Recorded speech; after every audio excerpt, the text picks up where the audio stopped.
It was, oh, it's the Discord. Okay, I think something, I just fixed it. Sort of. The mic is working now, but it's... Man, I swear, I didn't have any issues last time. Desktop audio disabled. Why is it disabled? Okay. Now you guys... What is that emote? Okay, now it's working. That is a beautiful emote. Oh my. I'm trying to understand how... What even? I don't know why the... Okay, you know what? Maybe I need to completely delete the capture and re-add it.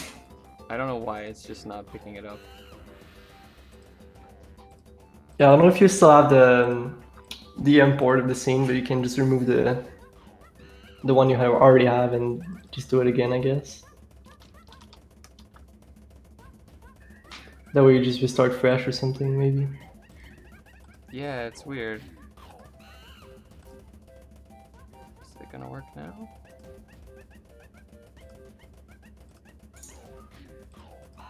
Well, since we're waiting, I might as well go to the washroom. I'll be right back. Yeah, go ahead. Sorry to make it late here. I am so confused. I have both stream links open. They're running with no problem on my end, but I can't seem to capture them in OBS. So clearly the solution here is that we stream it, we race without any visuals, and you just describe what is happening. Sounds perfect.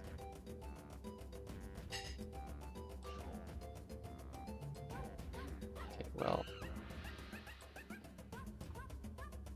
I'm able to get one of these two. I believe that that is the wrong way. Oh wait, that's Auphonium though.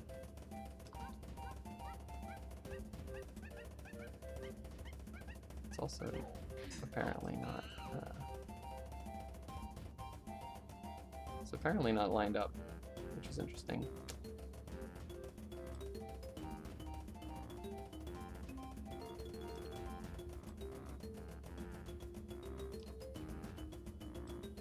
That's fine, as long as we can see it.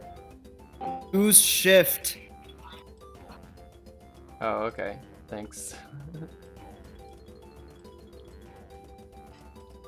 Okay, well, we have that one, and this one's supposed to be the timer, I think. I just don't understand why it doesn't find Xafication's thing. It's so confusing. There it goes. Oh wait, this is Xafication. Yes. But I was selecting Auphoniums this time. It makes no sense. Wait. Oh, that came online somehow. That's so confusing. Doesn't matter as long as we can see shit. As long as we can see what's happening, yeah. Yeah, honestly.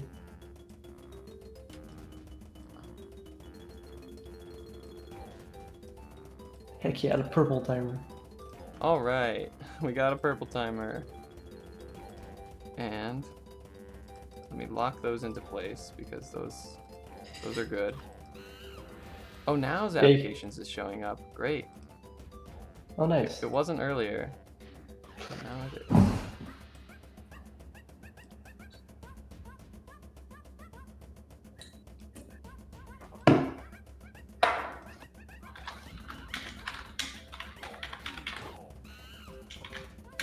Okay, didn't crop that very well.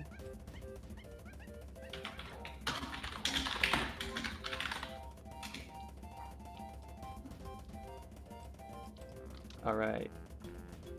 We got only one more thing to add then.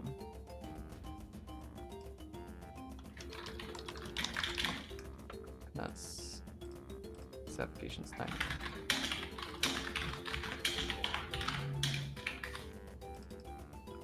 Oh no, don't tell me it's not gonna find it again.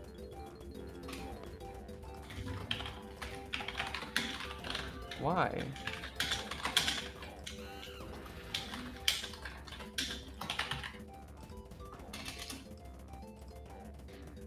I'm gonna try a window capture instead of the one that I'm doing. So I think Are you hearing me type? Oops.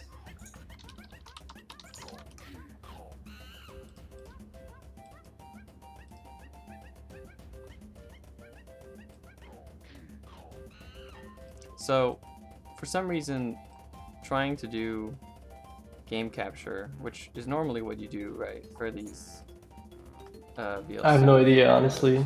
Oh, okay. I'd probably That's do what window worked for me in capture. the past, and it wasn't working today. Okay, yeah. All right. Yeah, window capture works good enough. Can you guys both start your timers on my countdown just to Yeah. sync up the timer? All right. Mm-hmm. 3, 2, 1, start. And I'll just make sure that our stream delay is equal.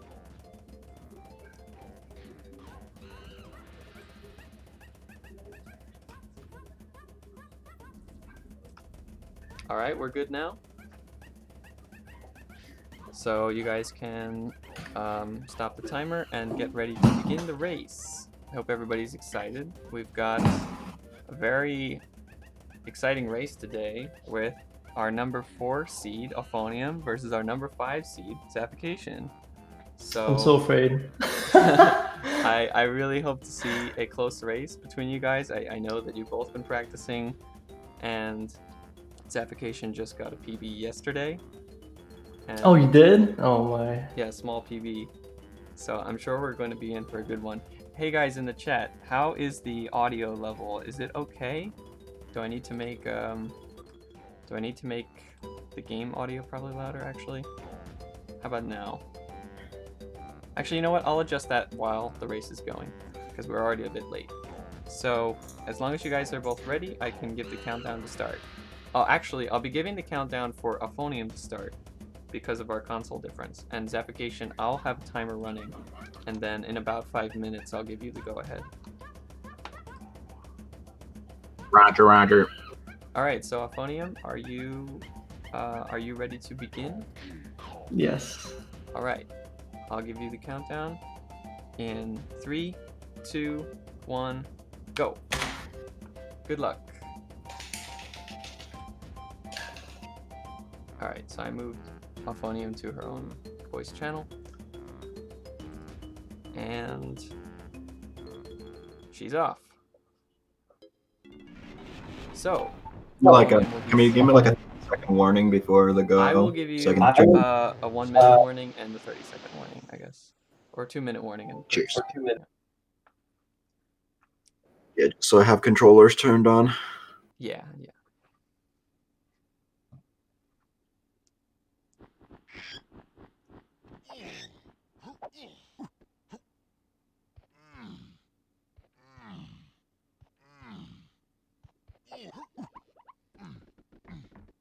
In the meantime, I guess I could put. No, I don't need to capture my live split, I guess.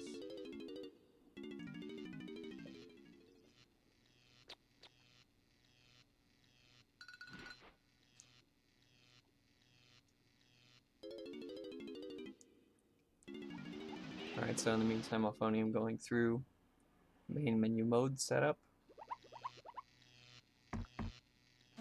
So for anybody who's watching and hasn't seen a cross-console race before, the way that we have implemented it for this tournament, due to the fact that VC saves a number of minutes in pretty much all main categories, but for the purposes of balancing for the tournament, we've implemented a 2.5 second per minute head start to the N64 runner based on the PB of the VC runner. So this basically means at about 2 hours, there's about a 5-minute head start for N64. That pretty much matches up with the difference in the top level times that we've historically seen.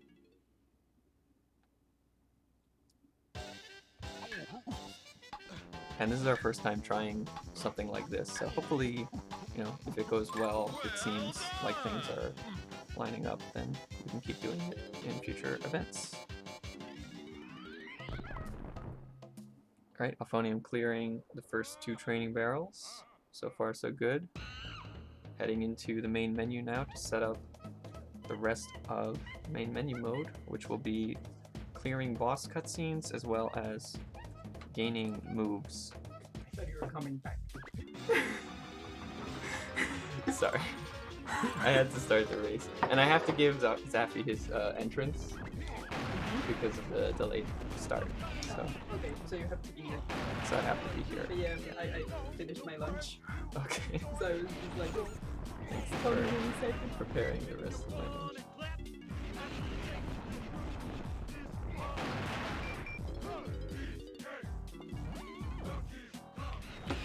Alright, about a 2-minute warning, Xafication.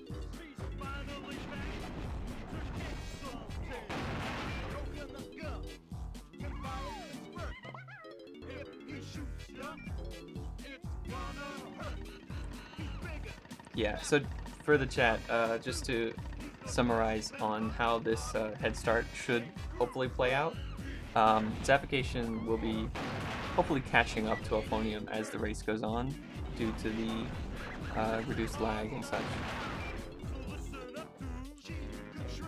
So whoever reaches the end of the run first will be pretty much the winner.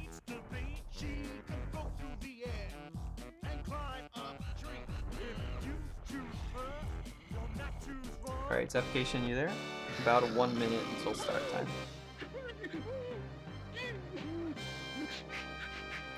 It's not good, I can't hear if Zafi's here. Under 1 minute.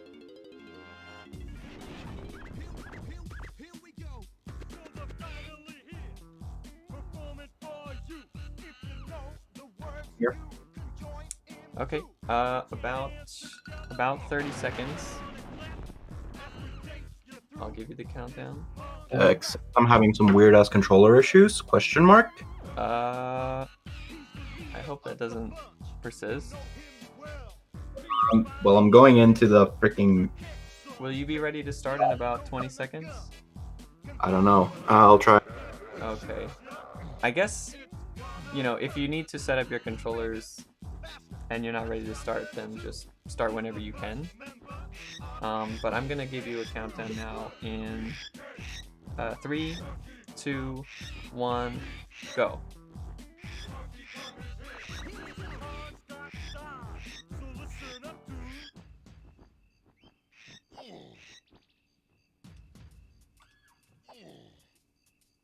Were you able to start?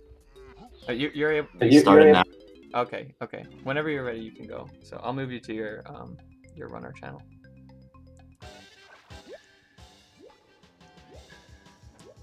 Okay. Hopefully Zafi was able to start more or less on time there.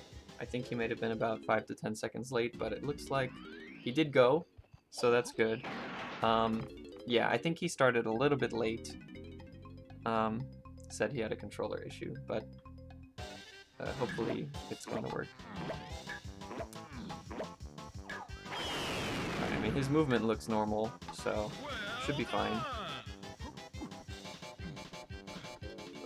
He's got to remember not to cancel Cranky's text right away, though. Or else he will... Oh, wait. Oh, wait. Oh, I'm dumb. Okay, I forgot. VC has a faster route for the beginning of main menu mode. So, on N64, you don't have enough time before the first intro-story transition to actually, like, get to the first training barrel right away. You have to wait around and cancel the cutscene on Cranky's text, and then cancel the next cutscene on the training barrels.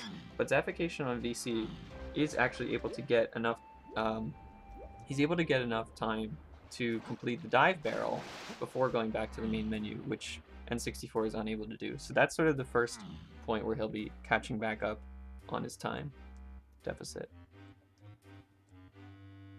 Auphonium, I didn't quite see what happened, but I think she probably got leg shake, just judging from her timer and the leg shakes in chat. So that's about a 10-second time loss, just due to bad luck in the main menu cutscenes. But ultimately, 10 seconds is not going to... Well, actually, with this race, 10 seconds could be, the difference between winning and losing, depending on how our runners play today, because they're very, very closely seated.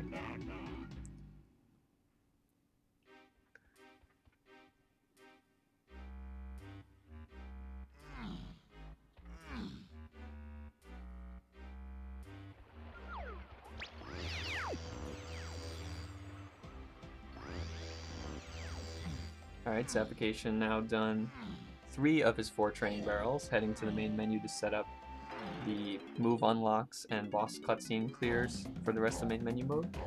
I didn't get to explain properly earlier how this works, so I'll try to explain it on Xafi's side now.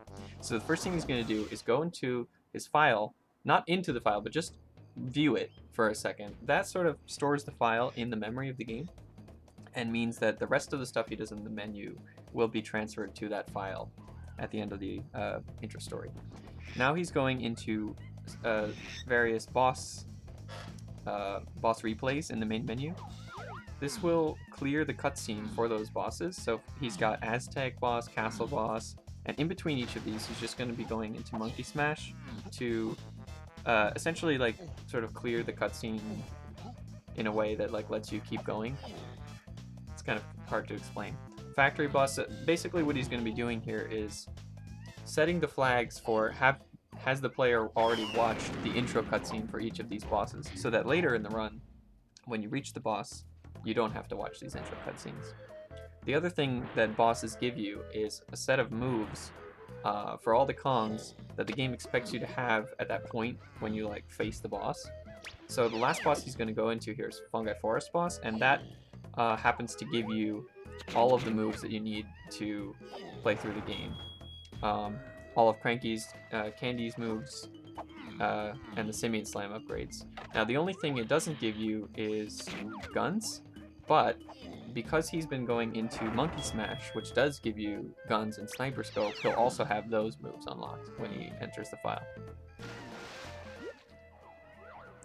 And so he's done all of the setup now. He just needs to wait for a good event in the cutscene in the main menu.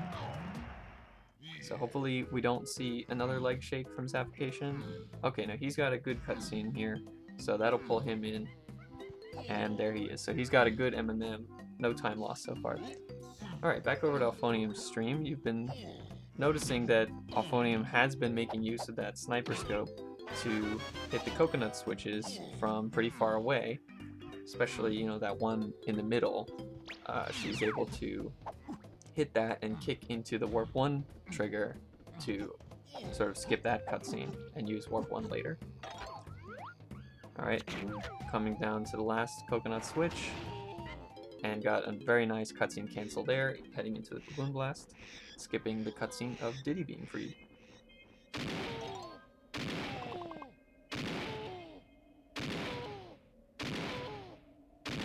Yeah, Horhay will be here in about 10 minutes, I think. He said he had some errand to do. But it looks like Auphonium's off to a pretty good start, excluding the extra time spent from the leg shake. Now, Xafication already catching up a little bit here. As you see, he's got his training barrels done due to getting an extra training barrel in the MMM section. He's leaving training grounds at about 5 minutes 40 seconds, which is about about like 30 seconds ahead of where Auphonium would have left. Alright, Auphonium heading into the first level boss, Jungle Japes. As a reminder, this category no levels early will require the runners to go to the levels in the intended order with the intended amount of golden bananas to enter each level, as well as defeat the boss of each level and turn in the key to Kalamzi before moving on. Alright, hello. Hello, Jorge. Welcome. Should I open streams, or can your computer handle I screen sharing? probably can handle a screen share, yeah. Let me do that. Right, awesome. Did y'all start on schedule? We started like 7 minutes late because I was having difficulty with the Streamlink capture for Xafication. I don't really know why. Oh, All right, no worries.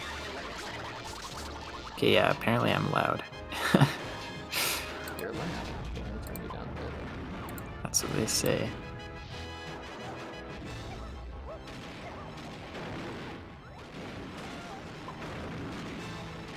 Say something? Hello. A little bit more? I'm here. I'm here. All right. Okay, that Yeah, should be looks pretty good. Okay, epic.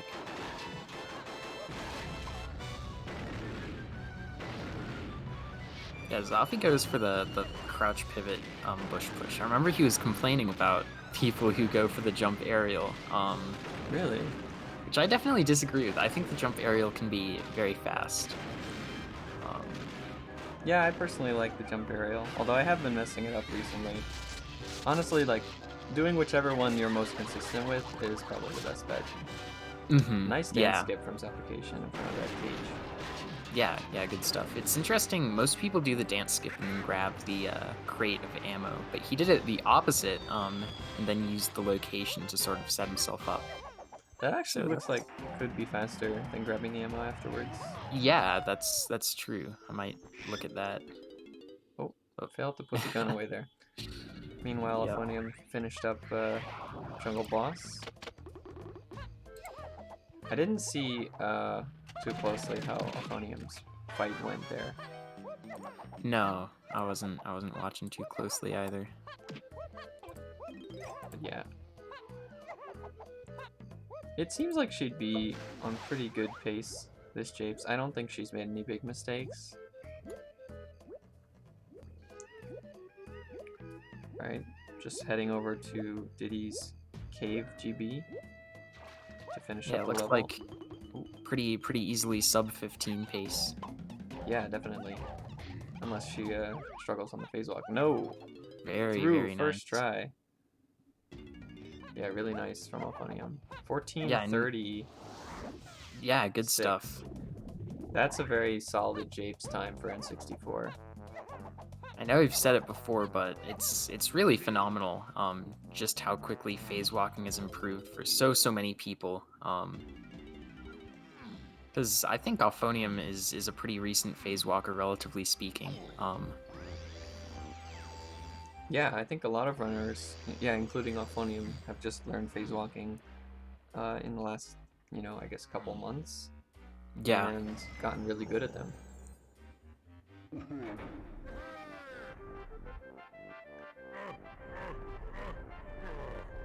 Yeah, and you and I are both relatively veteran at the trick, but I know there's a lot of people who have learned it more recently who are a lot better at it than I am. So Yeah, for sure. And for me too, like my consistency varies a lot these days. Yeah, unfortunately, Zafi missing the dance skip there. Yeah, that one can be tough. Yeah, it's always really finicky. It's tough to get the orange to actually bounce off the wall. It likes to Yeah. go through the wall in most positions.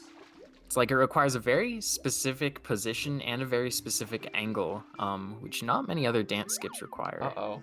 Auphonium Yeah. went for the swim through shores into Banana Ferry Island, but jumped inbounds mistakenly. That's going to cost a little bit of time. But yeah, at this point in the run, Auphonium going to the Banana Ferry to learn Shockwave. And also you get the camera, but the more important thing is to get the Shockwave, which will be needed at the end of the run for a takeoff skip, and also along the way to get quicker blueprint kills.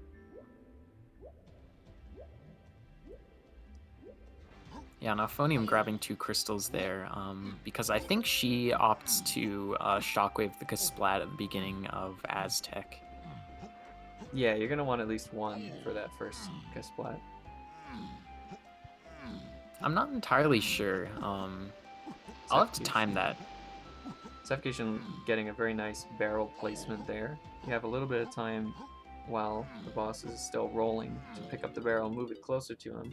That way, when he pops his head out again, he'll just instantly take a hit. Auphonium heading into the second level now, Angry Aztec. This level is pretty notorious in this category for being one of the harder ones and having the most phase walks in the route for any level. So we're really gonna, it's really gonna test Auphonium's phase walk consistency here. Yeah. And to respond to chat, so camera phase fall, not many runners do camera phase fall because phase walking, of course, is always an option, no matter the Kong. But the camera is mostly useful because, of course, it comes with shockwaves for quick splat kills, as we said, but it also allows for gun dives, which save time whenever you do them. Yeah. Gun dives, rather, like, once you're swimming underwater with the gun out, if you try to go into first person, it will kick you out immediately unless you're using the camera. And so, because of a common way that we use the gun underwater to get skew, it's quicker to have the camera so that you can pull the gun underwater, or get the gun underwater first, and then use the camera as a means to do a face swim to set up for skew. So there's a few places in the run where that's being used. All Yeah, right. and good point, Connor. You also need it for takeoff skip. Yeah.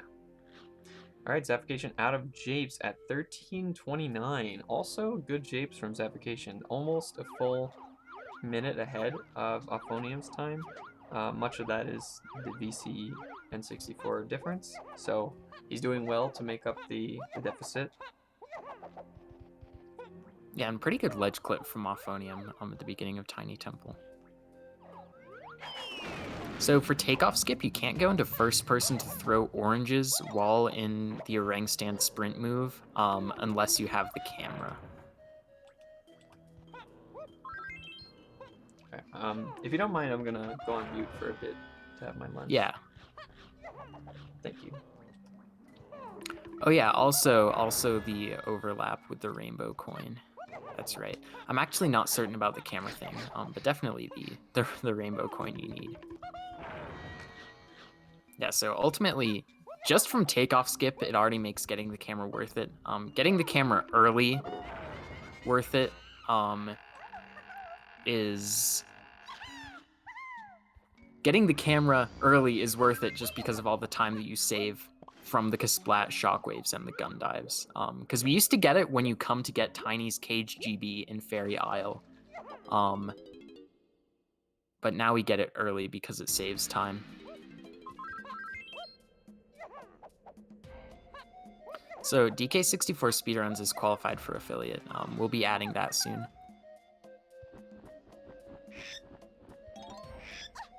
Alright, so Auphonium going for the spawn snag here. Basically, this banana is spawned out of bounds. Well, not out of bounds. It's spawned until you spawn the little claptraps room. So if you're able to grab the banana without spawning the claptraps room, or without loading the claptraps room, rather, then you can just grab the banana and skip the little claptraps game. Yep, Auphonium knows exactly how to do that.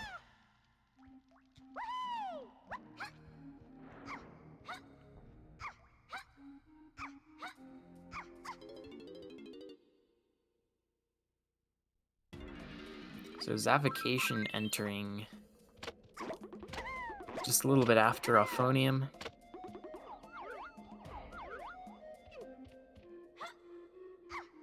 It'll be interesting. I'm not sure if he does the phase walk right at the beginning, out of bounds. No, he does not.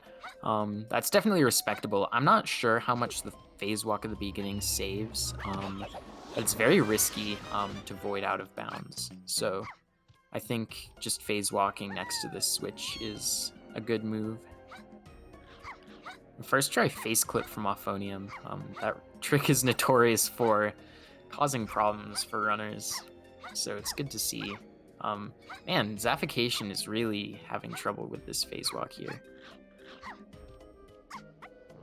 Yeah, Doughboy, on N64, the lag near the switch is a lot worse than it is at the beginning. So I definitely agree that that phase walking at the beginning is easier. Okay.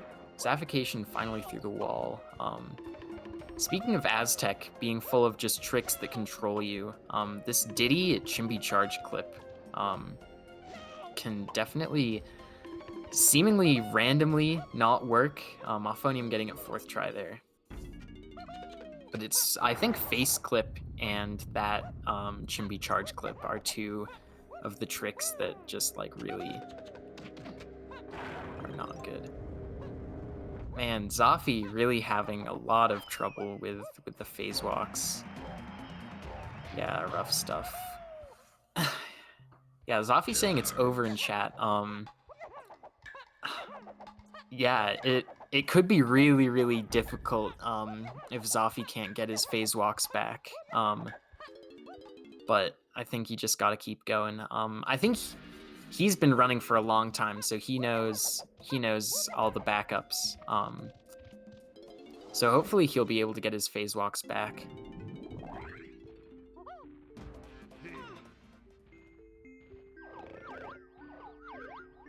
There we go, 3rd try from Xafi. So yeah, by no means is it over.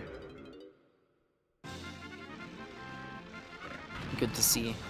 Yeah, it's always a little, it can really shake you if you mess up a bunch of phase walks in a row. But you always just gotta keep going. Okay, Xafi doing this Chimpy Charge clip. We saw Auphonium do the ledge clip earlier. Yeah, another trick which can notoriously troll you is this Chimpy Charge clip in Tiny's Temple. Yeah, Auphonium on the left in Dogadon. That little launch upwards happens if you jump into Dogadon with the barrel. Man, really rough stuff from Xafi.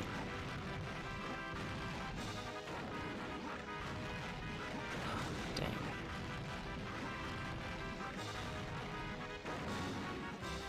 Yeah, Auphonium always, she knows her Dogadon strats. She always grabs this barrel here so that she can jump into Dogadon and get it as quickly as possible, or hit him as quickly as possible. There we go, Xafi finally getting the Chimpy Charge clip.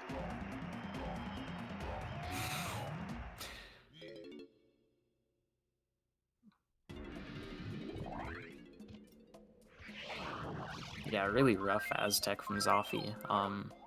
But he's definitely a really good player, so he can definitely save a lot of time in other levels.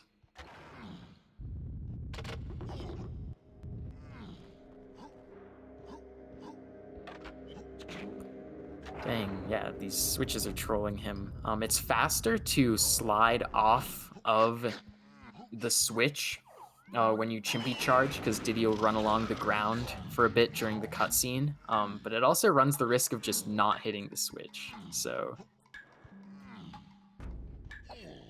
Yeah, Xafi complaining about hand pain. Yeah, that's one of the things that can happen. If you miss a bunch of phase walks in a row, you can really like tense up, which can be quite painful. So hopefully he doesn't have too much trouble for the rest of the run. All right, I'm back.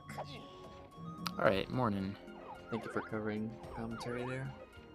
Yeah, no worries. Yeah, you missed, Xafi's been having trouble with phase walks, Oh, but that's... hopefully he'll be back. Speaking of trouble with phase walks, Well, he's got one coming up right here. yeah, and And Auphonium is also, struggling. oh, okay, as Xafication goes through 1st try, Auphonium, It's meanwhile, like struggling with her phase walk. So it's like, yeah. conservation of phase walk ability or something. Phase walks are very hard to be consistent with, I think, at any level. You know, it's the kind of trick that has a sort of like hard to define skill ceiling because it's so specific in terms of the inputs that you have to do to make it work. And camera trolling Auphonium here. Oh I didn't even- no. Auphonium's like having trouble with the backup. I think that I her would best roll bet around back. is going in the back and rolling in from there because that's like a really straightforward backup. But I wonder if she has never done it that way before or something, because Yeah, it seems like it's- her go-to backup is the moon kick in the front, which is definitely tougher. Xafication doing tiny backflip guitar skip and getting it relatively quickly. So Yeah, he's showing off that he has run this category for a while. yeah. The thing is, like, a lot of phase walks were implemented into the route just to skip, like, just as a means of doing other tricks faster. Or sorry, not doing other tricks, but like skipping existing ways of getting out of bounds and replacing them with a phase walk, just to save a few seconds, Oh, or to replace an equally inconsistent trick with a phase walk. So Xafication may be feeling that his phase walk consistency is not up to the level that he would like it to be, can choose to, he can opt to go for non-phase walk alternatives. And Auphonium, of course, has the option to do the same. But I think as a mental game, it's kind of difficult to make that judgment call. Because on the one hand, like, you want to try to get through the race taking, fewer risks. But you also want to sort of invest in your phase walk ability, if that makes sense. So it can be hard to, like, justify skipping phase walks if you know that, like, you're still going to need them for a lot of the run, and you kind of need to push yourself to get your consistency back. It's so tough to say, though, like, what the right call is. I think, you never really know. It's a bit of a gamble either way. And any trick that we use a phase walk for is like, we wouldn't have used a phase walk if the alternative was like super brain dead easy. So like, anytime that a runner might choose to do an alternative, like the one that Auphonium was going for that moon kick to get into the Llama Temple, like, you saw that she had some trouble clipping in after the moon kick as well. So, oh man, Auphonium, I think her skew mightn't have been good enough. Oh. Okay, Auphonium going for sort of the first gun skew of the run, but looks like she'll have to set it up again. So what you have to do here is get your gun underwater, and then while swimming in, like, sort of the invisible water, which, by the way, this lava is just water that deals damage because that's how they programmed it, I guess. So this looks like a good setup. Leaning back, take the gun out. Okay, now she's skewed.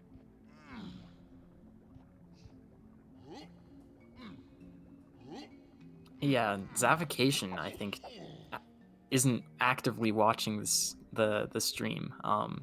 So he's complaining about his gameplay, but both runners have gotten really, really trolled. Yeah. See, both runners They both really had difficulty in Aztec. yeah, thinking. See, this is what you were talking about. Just Aztec being notorious for just wrecking runs really early. Auphonium looks like she was worried about the Kremlings, but decided not to attack either of them. Doing some quick aiming here. Alright, well played on the magic game. Just a little bit off with the quick GP grab.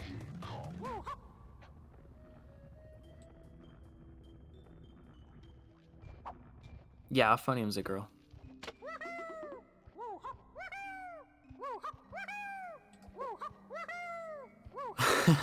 Yeah, it's not a race. It's a war of attrition. Whoever holds out the longest. Yeah. It can feel that way playing this game sometimes. Yeah. Oh, we should mention, some interesting differences here. Xafication is going He's getting some different GBs than Auphonium was getting. And he got caught by a guy with a flashlight. That's no good. Yeah. Oh man. Just took that corner a little bit too soon. Or a little bit too far away from the wall. Okay. Got through that. It time. seems with this game that like most things are fine if you have a cool head, but the moment that you start like getting stressed about the run going south, it just sort of seems to compound. So things like getting caught and stealthy snoop start happening. Yeah, I mean, it definitely can happen that way. I think part of what makes races difficult is the ability to keep your composure and like move on from mistakes without losing focus. Yeah. Alright, Xafication now up to the Llama Temple phase walk. And he's also opting to try the Moonkick as a backup, which is the same thing Auphonium did, but Xafication looks like he set it up very well. Okay, yeah, he got the Moonkick kick clip at the top there. So, I'm sure that saved him some time back.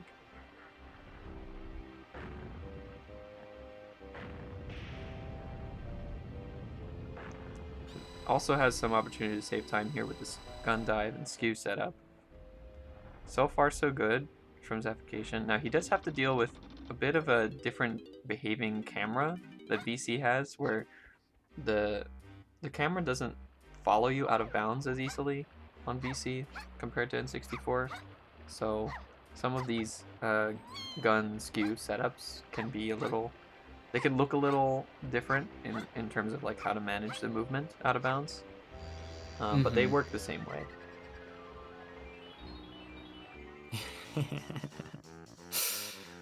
And Xafication also having a not fully skewed DK, but is enough to get through the back wall. Where is he going? Yeah. That's what I'm wondering. It's kind of hard to see where you're going sometimes. So he's opting to go to the other side to backflip and bounce. I don't know if you saw the banana got caught on the ferry on Auphonium screen. Oh wow. No, I didn't see that. Alright, so Xafication, even though he didn't get the ideal skew, at least he didn't have to go back and set up skew again. Oddly enough, like, not all of the Kongs have an equal skew ability, I guess. Or like a skew cutoff for the angle that you need to clip through walls.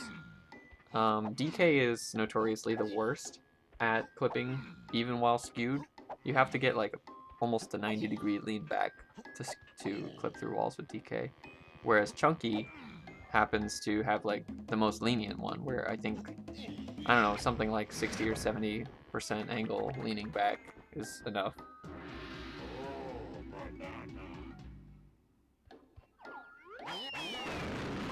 Whoa. Xafication just stood still for a few seconds and got hit by the Kremling. I hope that he doesn't have a controller issue, but he started moving again. I don't know if you saw on Auphonium's screen, she realized that the setup for the banana was off to get the height base dance skip. So she opted to just throw 2 oranges at the wall.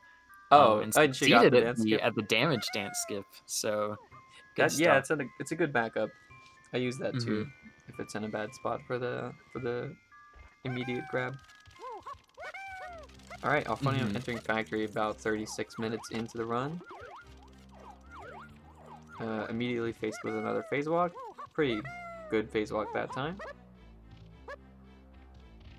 This is good to see.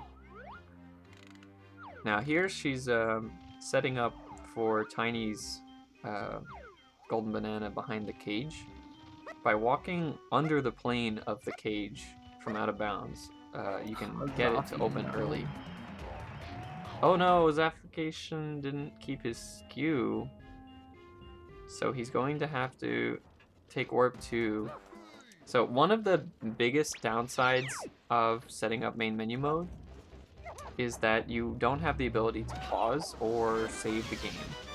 And, you know, typically if you're not in main menu mode, you'd be able to just like pause and exit the level when you're done the level route.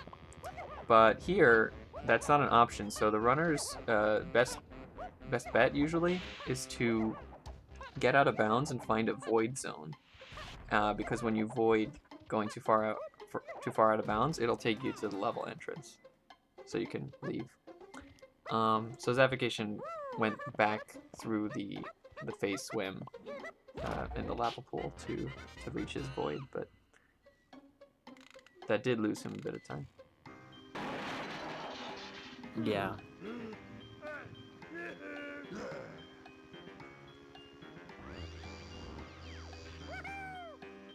So I think Auphonium goes for she goes for the first person dance skip here. That's one of the barely reaches GBs where people tend to do either first person or third person, which I think is interesting. Most GBs, people do just a first person throw. Well, I think it's because you have a bit more control over your position and angle when you do a first person throw. And in third person, the orange kind of like spawns to the side a little bit more, and also personally I just find it harder to control the positioning and the angle. So it is a little bit faster if you can do third person throws and get a dance skip out of it, because it saves the time of entering first person, but it does make it harder to get consistent, so it's a bit of a trade-off. Alright, Xafication does get the dance skip at the top of Creme Isle. That's nice. Saves a bit of time over Auphonium there. And where Auphonium, I think, entered factory at about 36 minutes, Xafication on pace to enter around 34. Yeah, so still catching up. Perhaps not as much as just normal VC lag would, though I'm not entirely certain. Yeah, probably. Oh, although it looks like he's having trouble with that moon kick to get up to the instrument pad, so he's gonna take the intended route instead, take the lever up. Pull the lever, take the platform. Auphonium's doing Mad Jack, which is probably the toughest boss fight in the run. The main challenge, of course, being that the switches that you need to slam are randomly placed throughout the grid, but with a few restrictions. They can't spawn they can't spawn where you or Mad Jack are at the end of either round, and they can't spawn directly adjacent from the last platform that you jumped from, I guess, is the way to think about it. So there are some manipulations. Wow, Auphonium got very lucky with that switch spawning so close. That was not like that was not a manipulation. No, that set her it up was to not. be lucky, but So she just it really got like was. she got like a 1 in 5 good luck, where like any of the other locations would have been very bad for her. Yeah, I would like to see more Now more she's switch showing off. manipulation, but yeah, this is good infinite jump. Yeah, there's this infinite jumping pattern. Oh no! Oh. She took a hit, fell off. That's I mean, that's pretty much the worst thing that can happen in this boss, outside of like a really rare soft lock that should never happen as Tiny anyway. But yeah, Auphonium is pretty good at these sort of twirl halfway and come back infinites to force Mad Jack to keep doing fast jumps that don't actually reach you. But it looks like she occasionally is losing some of the distance on that, and Mad Jack is punishing her by landing with slow jump. Like, okay, but she's got to the end of the fight now. Yeah.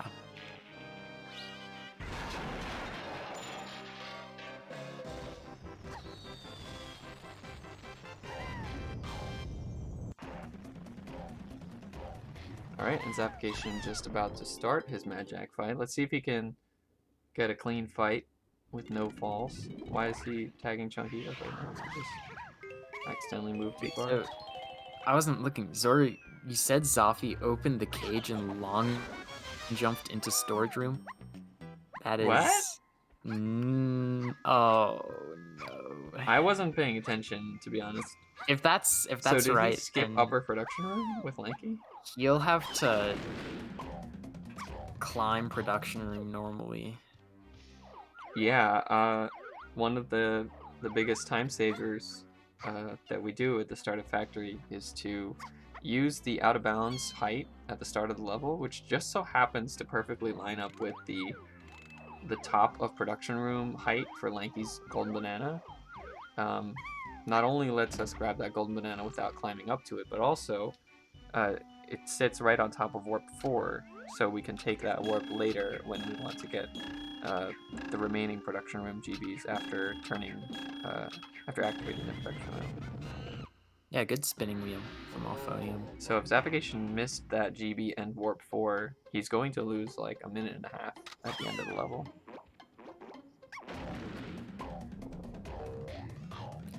Yeah, that's one of the biggest one of the biggest time losses. What I say is, if you don't fall in Mad Jack and don't fall in production room, then you're on track for a perfectly fine factory. But having to climb up production room is one of the toughest things that can happen, unfortunately. Mm-hmm.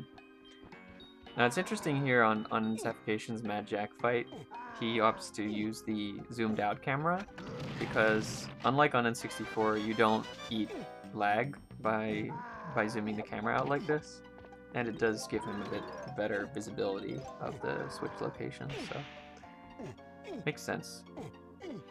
Very spawn, good switch, yeah. So that was a slight manipulation, because he got a slow jump on the last one. But that's a relatively older manipulation, I would say. So I think both of these runners go for the, I guess, advanced or expert route, where they will be going for a tag barrel storage in this room that Auphonium's in to grab the piano GB without actually completing that minigame. Whoa, a first try skid jump, a rank stand, TBS. That's tag barrel storage from Auphonium. So what that does is lets you walk around with Lanky in a state that also allows you to clip through walls, which is just a property of, I guess, being able to enter the orang stand from a tag barrel storage. So it's a really powerful trick that basically lets you move around level, going through walls, without having the camera follow you. And why would that be important? Well, if you reach a golden banana's sort of initial position without loading the room that spawns that banana, you perform what's called a spawn snag, where you can get the golden banana without ever completing the minigame that spawns it. There's a few more spawn snags. Actually, we've already seen one sort of minor spawn snag in Angry Aztec in the Tiny Temple, but for that one, and for all the other ones that are in this route, you don't need to lock the camera at a tag barrel to avoid loading the room, but for this one you do. So that was very, very impressive and saves at least 30 to 40 seconds over, I guess, the next fastest GB that you could do otherwise. Yeah, really good stuff. Auphonium in chat saying like factory is her new best friend. Definitely having a nice factory so far outside of the Mad Jack fall. So Zafi got a little trolled by the spinning wheel, but managed to handle it well.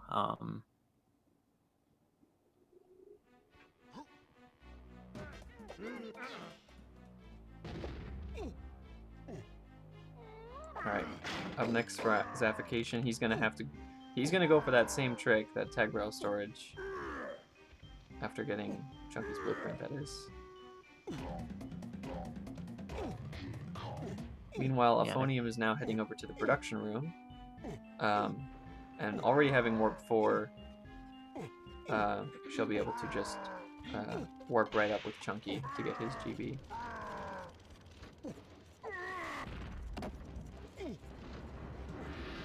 So here Auphonium is going to take warp 4, which I don't think is going to be an option for Zafi in a bit here. Did you see Zafi do a skid jump, double jump with I did Chunky see that. to that ladder or the pole? I thought that was Yes. pretty cool. Whoa. There we Oh, go. and a skid jump backflip with Lanky. Oh, he got really unlucky there. Lanky's Kasplat. Lanky in particular can be really bad at using the shockwave against Kasplats because the animation takes like longer than all the other Kongs before, well, except for Chunky, but Lanky has a combination of like the worst shockwave animation length combined with also the worst gun power, I guess, or like his grapes deal 1 damage each, whereas compared to like Chunky's pineapples that deal 3 damage each. So with Chunky, you can always use the gun to get fast blueprint kills, but with Lanky, your best bet is still the shockwave, but it's just like so slow that you could start your shockwave before the Kasplat, and the Kasplat will still hit you first if you get unlucky. Yeah, so the bizarre behavior of Lanky's shockwave, it kills instantly if you're like physically contacting the Kasplat. But otherwise, you have to wait for like the shockwave to be pretty much all the way out in order for it to actually kill. I think we didn't say, but Xafication also got a very nice piano game spawn snag, keeping him in the game, in the race. So that's really nice to see. And Auphonium heading out of factory. Now I think this is a sub 13-minute factory for Auphonium, which is really, really solid.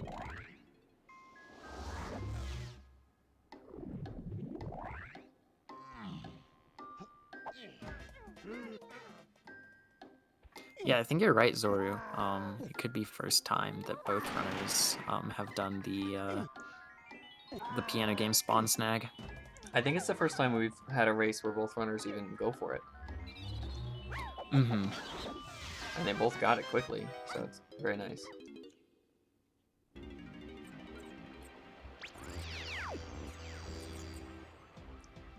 Funny, with a pretty nice lead here, already out of factory. Xafication about to head to the production room. Well, after he gets the dark room, Gold Banana. Yeah, we didn't mention Auphonium got it, but in dark room, Chunky can just like grab up the ledge into this box and just grab the banana. Wow, I am very surprised that Xafication chooses to do a skid jump backflip there instead of a skid jump, double jump aerial. I agree. We've seen a lot of runners really really get punished with the skid jump backflip. Yeah, I don't know what the purpose of that is. It looks like it's not faster and also should be harder. Yeah, I don't like it. But it's interesting to see him get it. And yeah, Zafi climbing production room. So he definitely didn't have work for it. Yeah, that's pretty rough. Going for a skid jump though, it skipped some of the platforming. That's cool. Good movement there.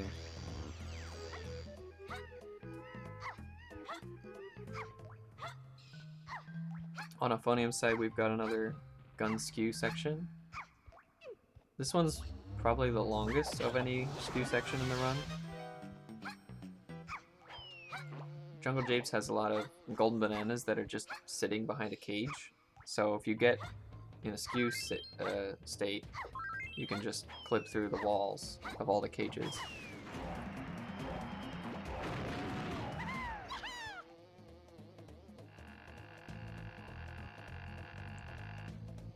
Yeah, coming down to get the Kasplat here.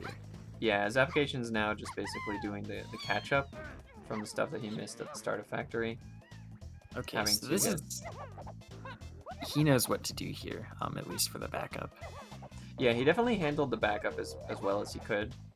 Even got that, you know, shortcut skid jump with Chunky on his way up to the GB, and then tagging Warp 4, getting what he needs with Diddy, and just climbing straight up to the Diddy Golden Banana at the top, and that'll...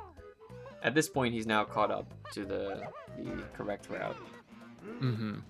Yeah, I'll need to remember that for next time I inevitably make that mistake. Yeah. Yeah, Xafication is showing what you should do if that mistake happens.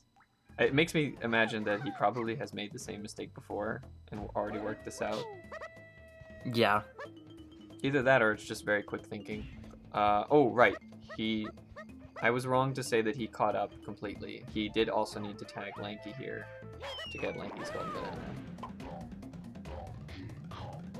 Yeah, and Auphonium finishing her skew section here.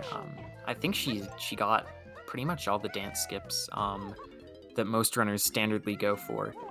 She had to do second try on ditties, but other than that, good stuff.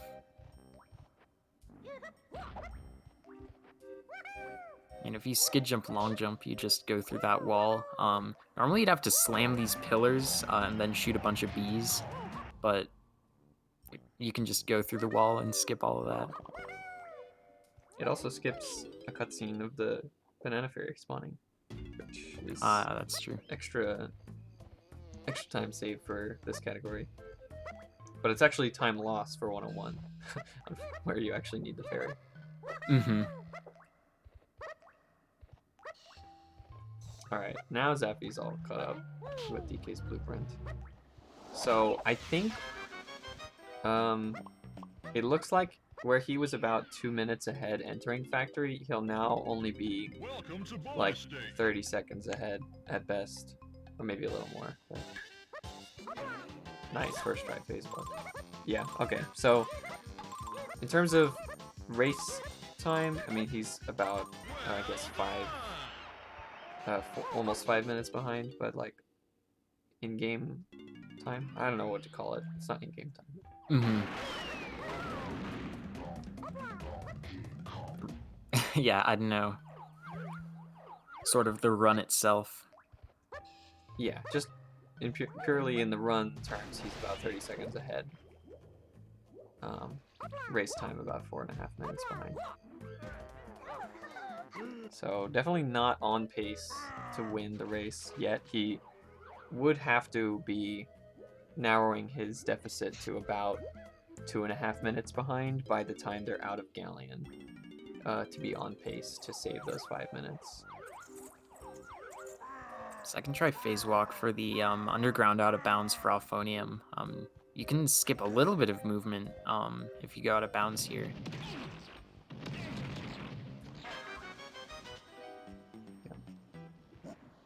Going for these laggy jumps. So this is a good time to explain how lag and movement are affected in this game. On the N64 version, where you have more frame rate reduction and like lag in spots, the game is programmed to try to compensate for that lag by adjusting your I guess your horizontal speed per frame. So the laggier that the game runs, the greater your speed per frame is, which means that you can actually abuse that by intentionally giving yourself a laggy like a laggy camera angle, or just like being in a laggy place, and jump farther gaps than you would be able to without lag. I think that's like the only spot in the run where that like really comes into play directly in this category. Yeah,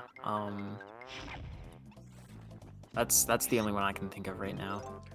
Yeah, I mean historically also, you know, runners will do what we call orange clips, where you throw 4 oranges, which create a lot of lag on their explosion, to intentionally reduce the frame rate temporarily, so that you can use your higher horizontal velocity to clip through walls.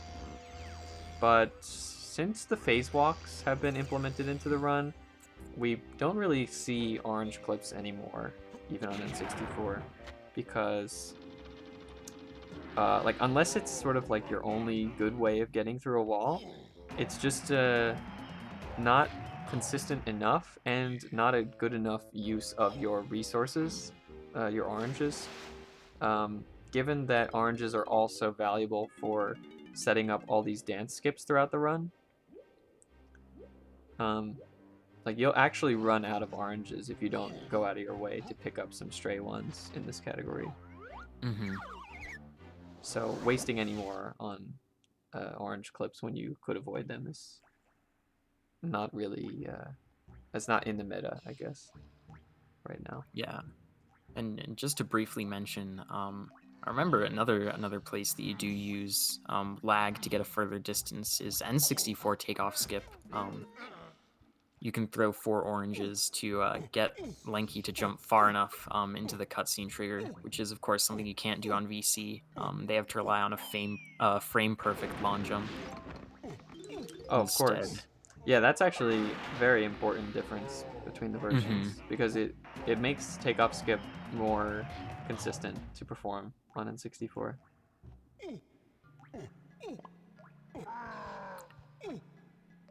Got Itas and Bot from Xafication. Good comment, good point. We'll keep that in mind. Well, Auphonium is having some difficulty turning the camera. It doesn't want to jump to that narrow beam without seeing where she's going, which I totally understand.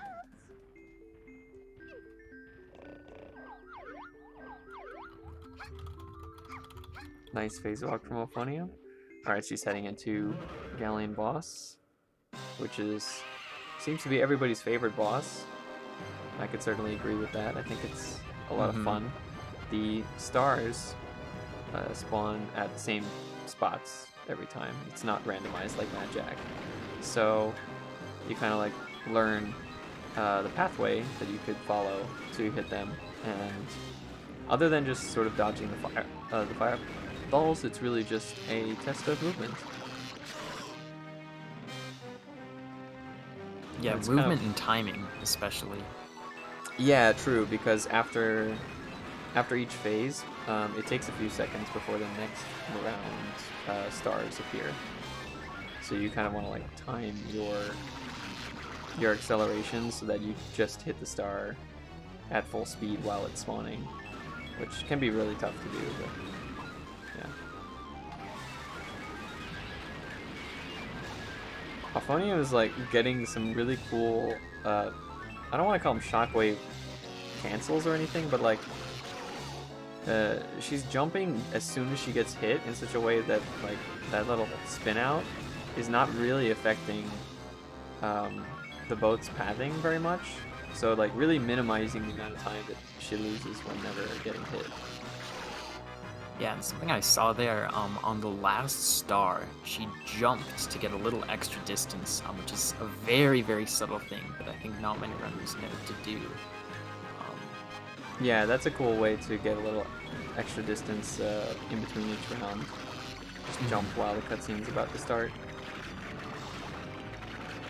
Xafication also gets the chunky underground shortcut through the out of bounds area. But okay, so here he's gonna go for skid jump double jumps because he can't rely on the lag to increase his horizontal velocity. No. That's a bummer. It doesn't like lose a ton of time, but it's just very frustrating. Oh my god. Fell once again.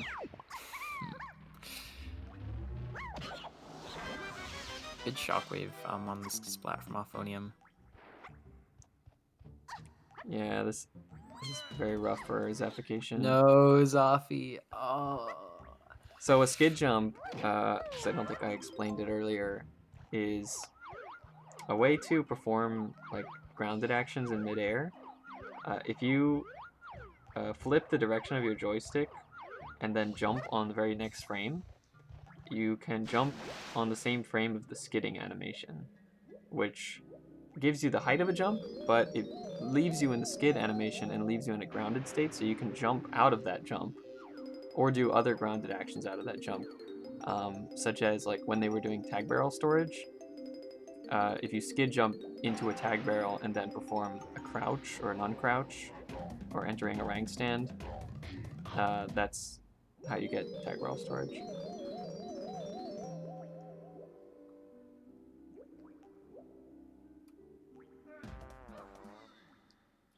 Yeah, that underground unfortunately costing Xafication a lot of time in Japes 2. So Mm-hmm.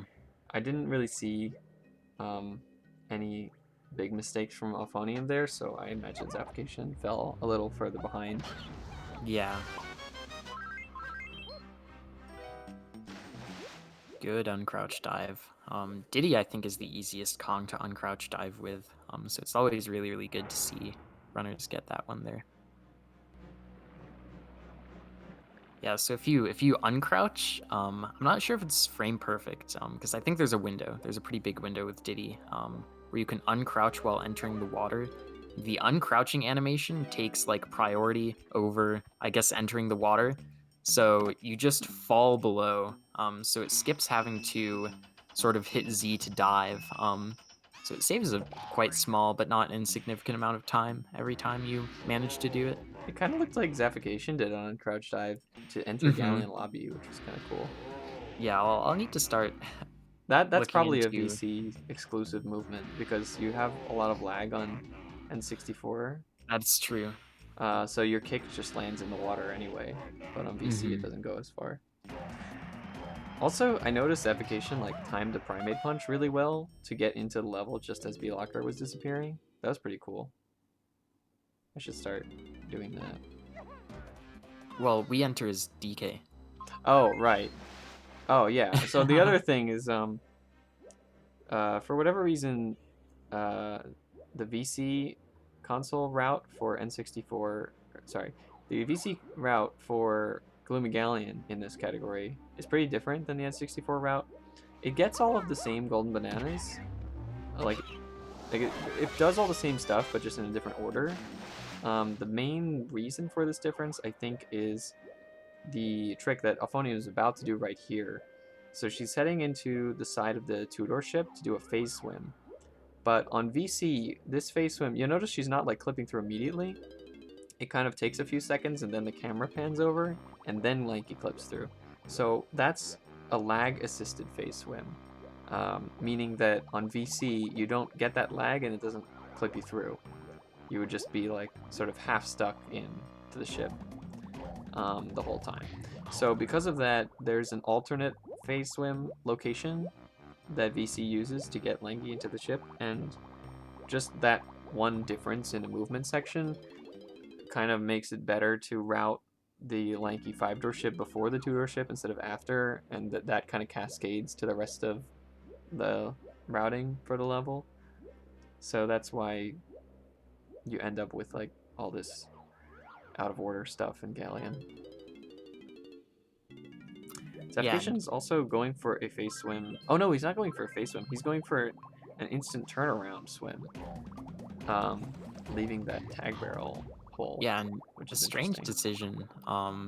Whenever I try to go for that, I always end up re-entering the tag barrel. So I'm curious what he does differently. Yeah, I wonder. I've never tried it in that location. I do like using the instant turnaround in the 2-door ship with Lanky, but I think that's the only place that I use it. Yeah, that's where I do it too. Let me mention briefly, I'm something of a connoisseur of the movement from Lanky's 5-door ship to Tiny's 5-door ship. Auphonium had a really good movement from the tag barrel to Tiny's entrance. But she did some like slow B swimming from Lanky's exit to the tag barrel, which you can skip if you wait just briefly to set your angle after leaving the exit. But small time loss overall.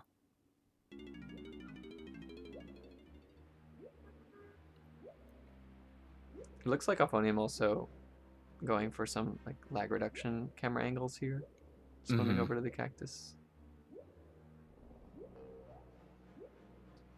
All right, so now Xafication's done turning in his blueprints. He's going to be going through the part of the route that is kind of similar to what Auphonium did earlier. Meanwhile, Auphonium is actually almost done with Galion. The only thing is she has to do the spawn snag for the cannon GB, which Xafication already took care of at the start of his level. This is probably the toughest trick in the level, so hopefully it goes well. pretty sure. Zafi did it at the beginning with a phase fall, but Auphonium's doing it at the end with a phase walk. Alright, there's Xafication. Oh no! Xafication going for the face swim into Lanky's two-door ship actually hit a void trigger by accident. We'll have to try that again. That's really rough. Oh, So apparently man. I was wrong about the VC route doing the okay, but it looks like Auphonium also missed the spawn snag, so Mm-hmm. she'll have to go for that again. So both runners kind of, oddly enough, made like a similar mistake at the same time. Mm-hmm. Okay, now Zappy's into the Lanky two-door ship.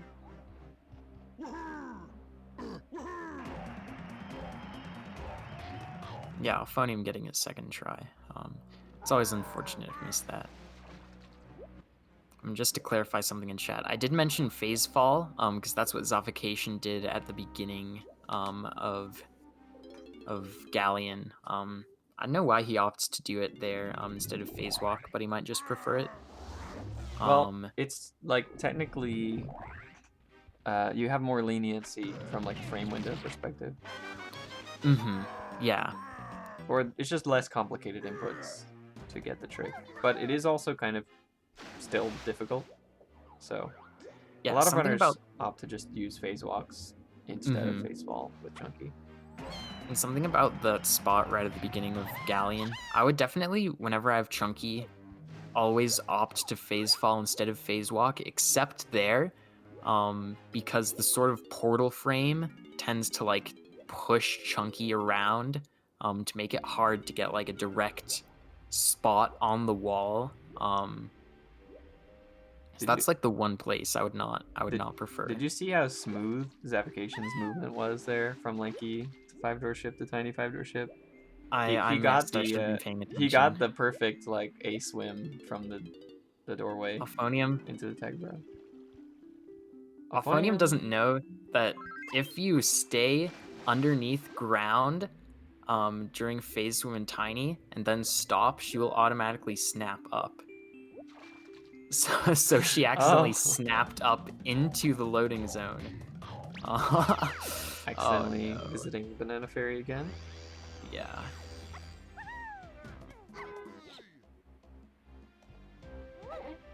Okay, so Xafication, is he gonna be done Galion here? No, he has to do He has to puff do the toss, I boss. think. He dives down here. There's a portal. Oh, it's too bad he didn't get the. Um, Wait, no, he isn't. He's voiding. Does he? I feel Has like he he could done have puff done. toss? I don't think he's done puff toss. But Where oh, is you know he? what? He also hasn't done the treasure chest. Oh. GB. So he probably does puff toss up here and then the treasure chest? Well, treasure chest and then puff toss.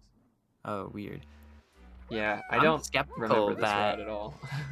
maybe his route was messed up. But I'm skeptical that this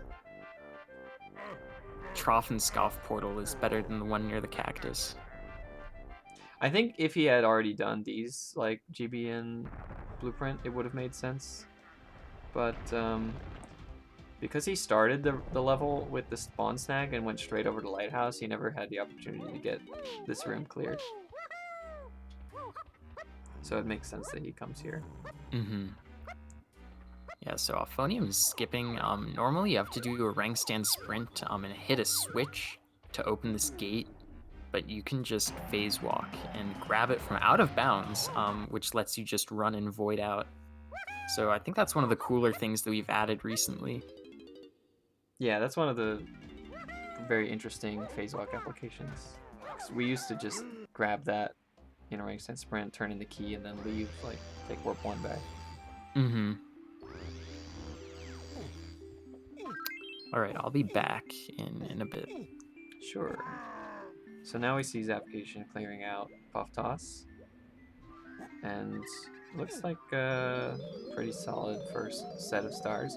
Auphonium's back in Isles now, done with Galion, and on her way over to Fungi Forest, having already turned in Key 4. There's a couple of nice chunky GBs you can get along the way here, each with pretty cool like dance skip. When you're swimming, like pretty much anytime that you grab a golden banana from swimming state or from the surface of the water also works. It skips the animation for picking up that GB. So here she's like used to swim through shores to get that one. Same way that was done for Tiny's Cage GB. And then there's another one here. Face swimming into the side of this rock. You can jump up and grab this GB. Very nice. So that's a solid like extra 5-second save for each GB. Well, actually, the caged one is more than that because you would have to shoot the pineapple switch if you didn't do it that way. Bless you. All right, Auphonium into Fungi. 112.47 entering Fungi.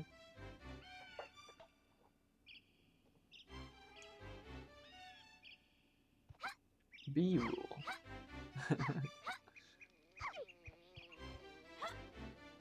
So Xafication's almost done with Galion. I think the only thing he needs is this blueprint. Okay, it's the last thing. Now he's going to have to get to the level entrance, which interestingly on VC, he just comes back over and just ponytails right through that wall where the boss portal used to be. Interesting thing about those Scuff portals is that the collision for them still exists after you defeat the boss, and in that particular instance, because the collision is still there, you can kind of like jump on top of where the portal was, and it just pushes you through the wall.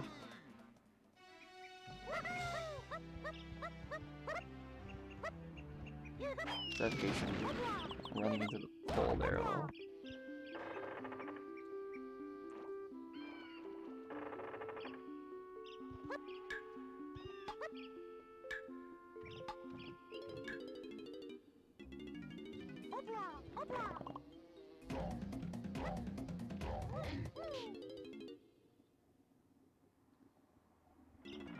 Alright, Xafication heading over to do these Isles Cage GBs.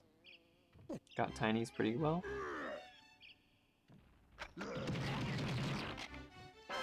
Nice quick blueprint kill from Auphonium with the pineapple launcher.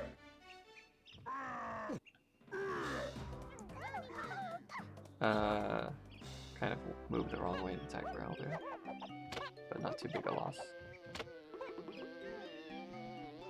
So this face swim Xafication is doing is a little bit different than most other ones because you start on the surface. Since that wall is very thin, you kind of have to stay very close to the surface to swim through it.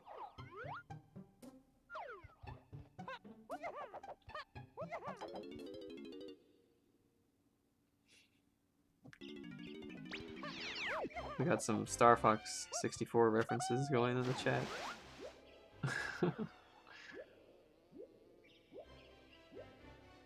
Okay, here's the next gun skew. So Auphonium using the camera again to get a face swim with the gun out underwater.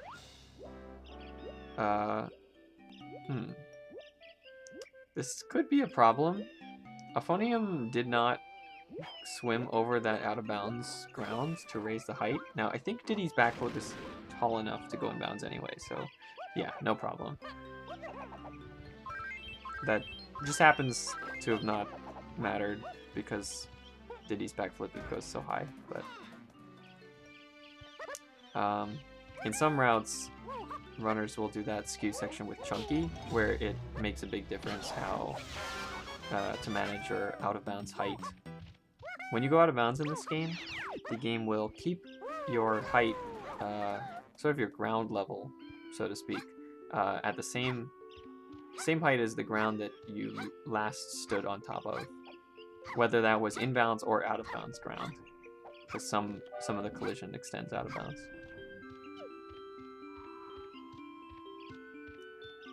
Alright, Auphonium maintains skew very well into the anthill. I don't know why we call it anthill actually, but I don't know what else to call it. Let's see if Auphonium gets the cutscene skip here. Looks good. Nice, very nice. So that's one of the trickier dance skips in the run. I mean, I guess it's not really that tricky to pull off, but you have to time your backflip just right. And if you are off by a bit and you don't grab it and fall in the pit, it's a very big time loss because it kills you. You go back to the start of the level. But if you don't get the GB, it means you have to make that up.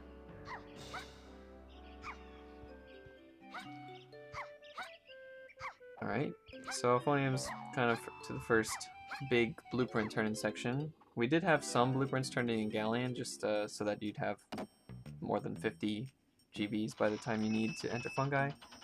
Alright, Xafication entering Fungi at 1:12:12? Something like that. So it looks like he's still only 30 seconds ahead in his run split time compared to Auphonium, which is not a good sign. He will need to be saving, he'll need to be utilizing the VC time saves more if he's going to win this race. I mean, it's not that he's not utilizing VC time saves, but it's more that he's been making some mistakes. But it's definitely not over. There's still about an hour left, a little under an hour left, most likely, of race to go. And a lot of big tricks in the end game that could go either way for both runners.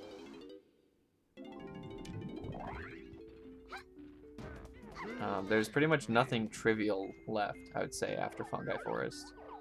Crystal Caves, Creepy Castle, Helm, and getting Takeoff Skip at the end of the run are all big factors.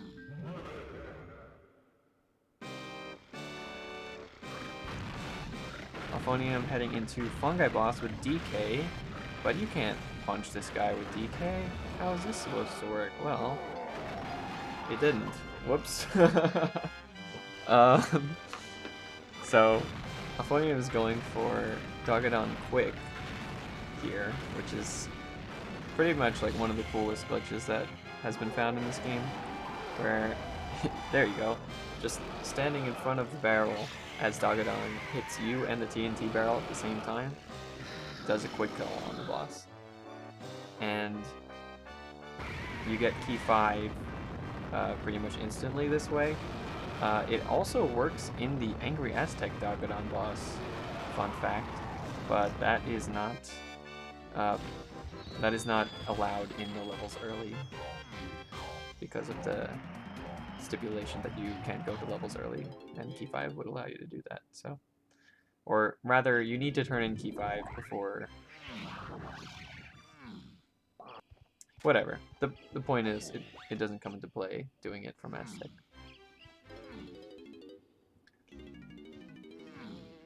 Alright, Xafication getting a nice gun skew here as well. Heading to the anthill. I do feel like Xafication probably saved a good bit of time over Auphonium in the giant mushroom section to lack of lag. So,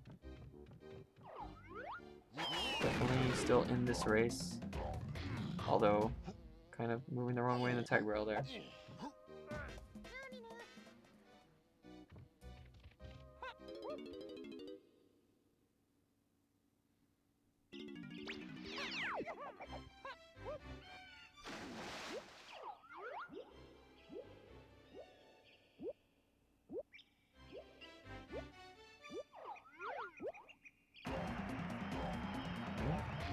There's a couple of quick GBs for Auphonium.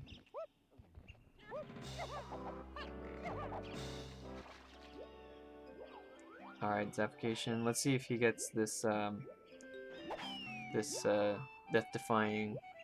Well, not really death-defying because you do die, but Death Warp GB then skip. No! Okay, so he takes the safe approach, which is to ponytail twirl in place. At least that way you grab the golden banana where it spawns immediately, but it has the downside of needing to sit through the banana dance. So it is a few seconds slower, much safer though. Totally reasonable for a race to go for that. Alright, hello. Hello. Alright, Auphonium's out of fungi. I guess the only real big mistake from Auphonium there was missing Dogadon quick, getting its second try.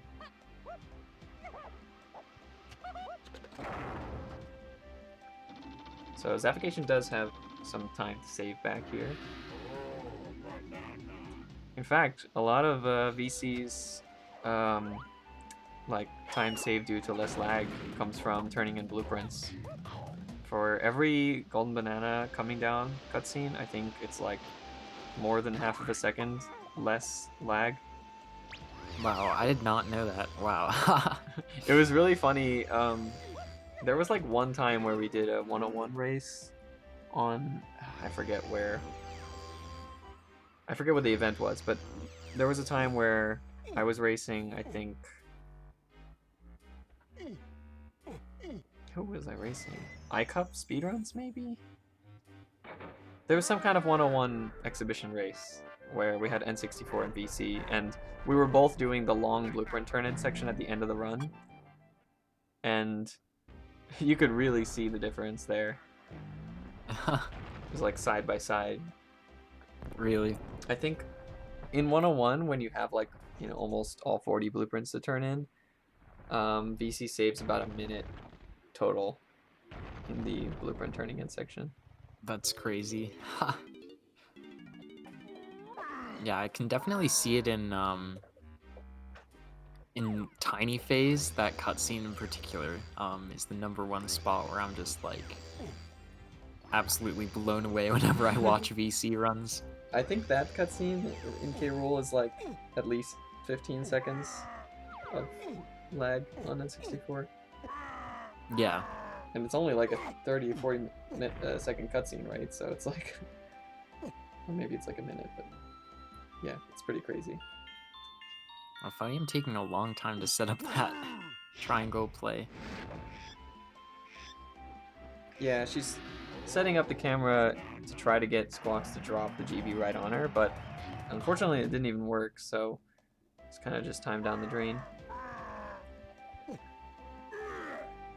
But yeah, these Squawks GB drops are totally manipulated by the camera position, so you can, if you manipulate it correctly, get them to spawn on top of you, or to drop on top of you, rather.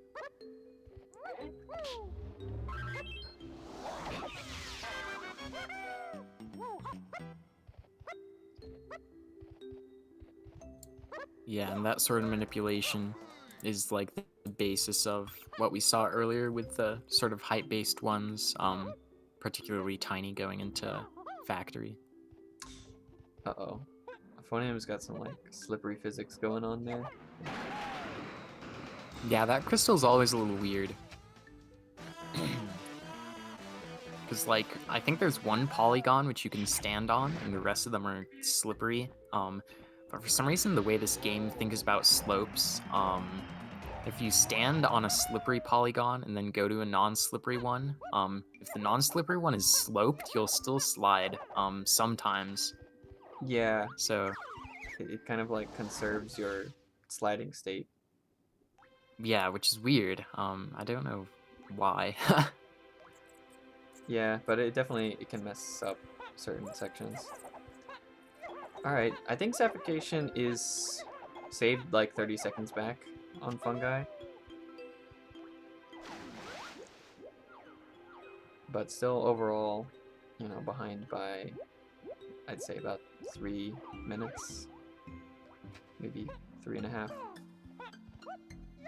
Got that nice jump across to the waterfall. Auphonium setting up yet another gun skew. There are 2 gun skews like this in caves. First one with Diddy to get to his blueprint room.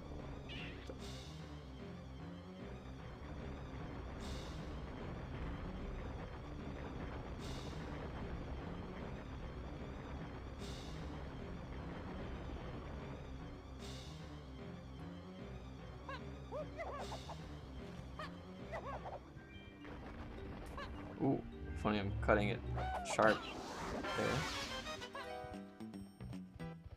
blueprint. Jumping over that little tunnel just to avoid the cutscene that plays when you enter it. Okay, so now she's got to hit this warp 5 without falling, which can... Oh my god, how did she manage to pull that off?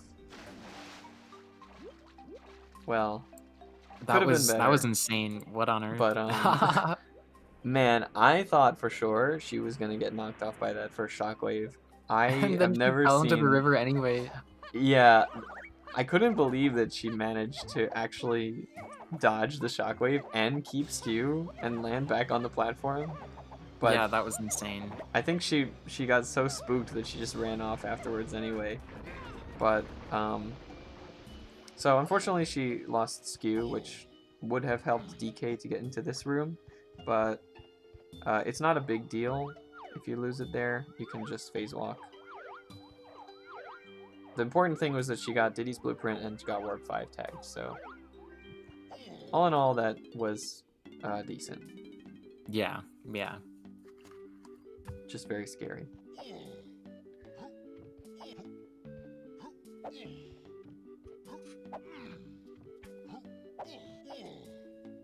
Alright, pretty good on the moon kick there. That can be a tough one to get. It's one of those GBs that's just, it's too fast to not go for it, but the tricks to reach the GB can be frustrating.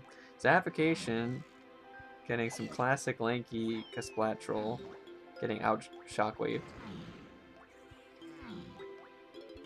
That's where it really helps to make sure that you're like as close to the shockwave as you can be when you release, or sorry, as close to the Kasplat as you can be when you release the shockwave with lanky to get that instant kill.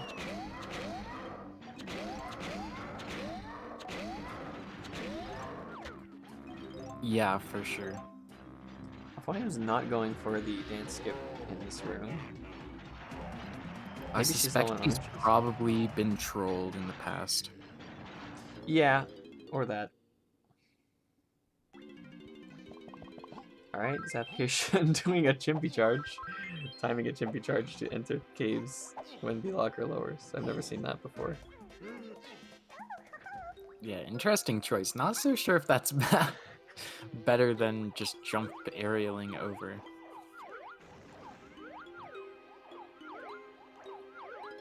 Auphonium opting to phase walk into this room. I think that saved time over playing the saxophone. Mm-hmm. This room can be pretty tough too because these purple collab traps, you have to hit them with an orange to kill them, and you're definitely at risk of like running out of oranges if it doesn't go well. Ooh, Auphonium went for the Quake Nice, dance skip nice. and gets it. Always scary. That's like the #1 spot that I see heartbreak happen. Yeah, I guess that's Trying to like, go for that little time save. I'd say that's the second scariest dance skip in the run after the Fungi Anthill one. I disagree. Fungi Anthill. I've messed up Fungi Anthill once, but I've messed that one up so many times that I do not go for it in runs. Right, but at least you don't go back to the beginning of the level if you die there. Yeah, that is true. I would almost say just the risk of that one. I never get nervous for Fungi Anthill, but I would be scared if I was going for that in a run. I think that makes sense. Xafication running a little low on crystals. He got hit around by the... Oh my god. Oh my gosh, he would have been done on N64. Yeah, he's very lucky that I didn't knock him into the river. I mean, he's unlucky to have gotten hit in the first place, so... Mm-hmm. But at least he didn't fall down in the river. If he did, that would have been like instant 30-40 second time loss. Yeah.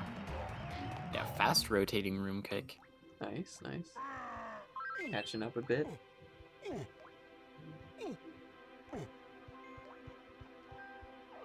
Alright, Auphonium now into the chunky skew section.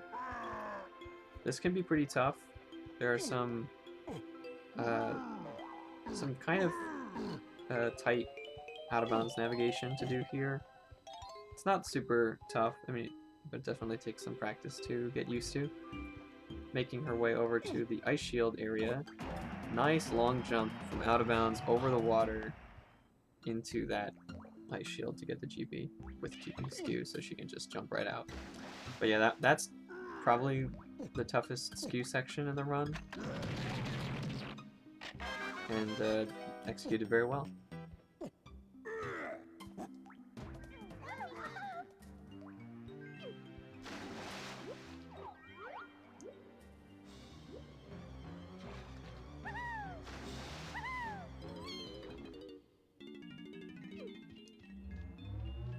Alright, let's see how Xafication's tiny Gethplat room goes. Entering with 9 oranges. I'd say it's about average. Oh, we got some... well, having a bit of trouble with the top left claptrap. And hasn't got the bottom one either. I'd say this is not going well. So, in total... used up net 7 oranges to clear that room, which is not ideal, but gets him through. Auphonium going now for Tiny's Ice Shield GB. This way, this one has a clip from above. It's kind of like a ledge clip, but it's a little trickier than that.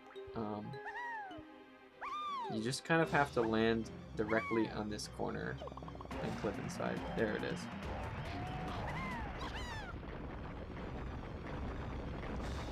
And also, she'll have to get a phase walk to leave now. So, pretty good, pretty fast.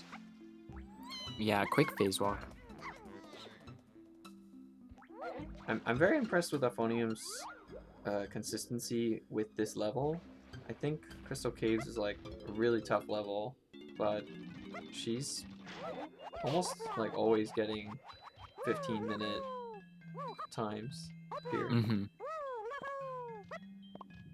Yeah, I don't know if you saw, Xafication missed the gun dive, and then went for Chunky Donkey to get out of bounds. Chunky Donkey? What? Have you never... It's like the swim through shores that you can do in caves to, like, okay. get out. Okay, I never heard that name for it, but I like it. That's, I mean, that's what I've heard people call it. Chunky Donkey. That's clever.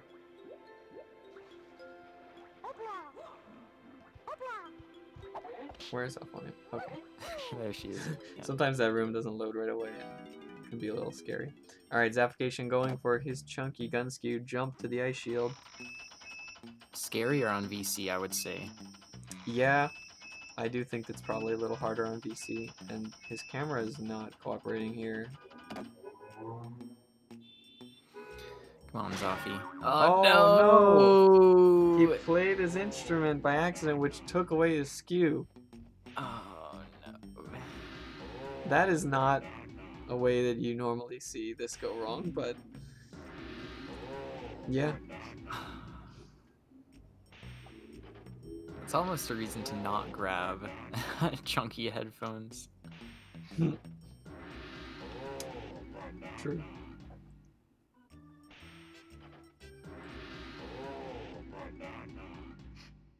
I think he's not as far behind as he could be. So it's good to see him steadily catching up here in the latter half of the race. Yeah. I think he's catching up a bit mostly from VC difference, but Auphonium having a pretty solid caves herself. Like, I can't see Xafi pulling into the lead until past Castle at this point. Yeah, I think with takeoff skip still on the table, Auphonium's definitely going to be a big favorite right now. Of course, anything can happen.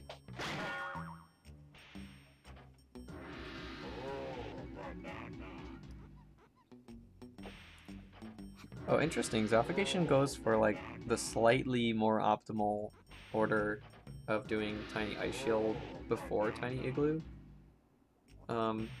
It is a little more optimal if you get the quick ponytail twirl on top of the Ice Shield, but it's also tougher than doing the twirl from the top of the igloo. Yeah, having trouble hitting the switch. And Oh, yeah, this could be bad. Squish. Okay, he's There we got it go. that time.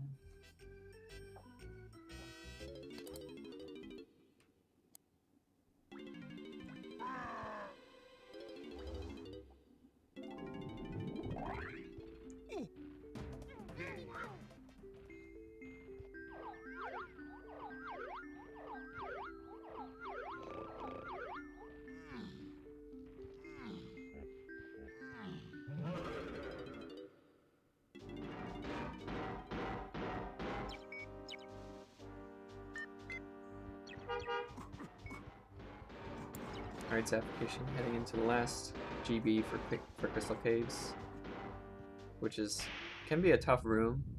This lanky room with the GB at the top. There's a couple of backflips that you can do to skip the balloon pads. There's a dance skip, nice at the top.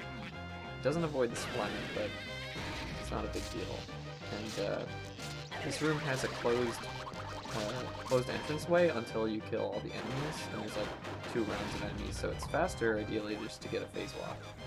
But looks like we're struggling with this phase walk a little bit. Okay, there it is.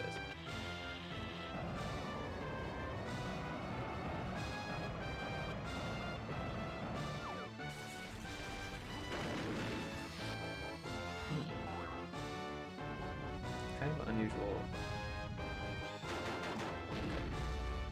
Interesting method of phase swimming from afar that Xafication used there to reach Snide's room. Yeah, It works. swinging through like the underneath of the igloo is it was strange, but yeah, it definitely worked. Do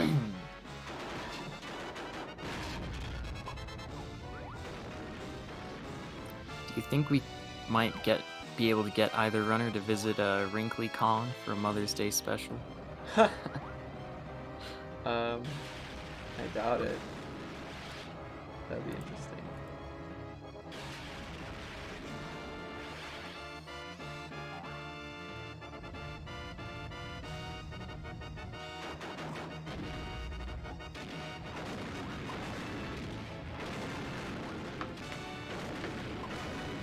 Yeah, Auphonium having to do lag reduction in this boss, which is something we probably won't see Xafi do. Yeah, I don't think you get any lag in this boss on DC. I remember Kiwi used to, but I don't know why, because I think it's hardly any lag. I guess it can't hurt to Yeah. try to reduce lag even if you're not sure that there is any.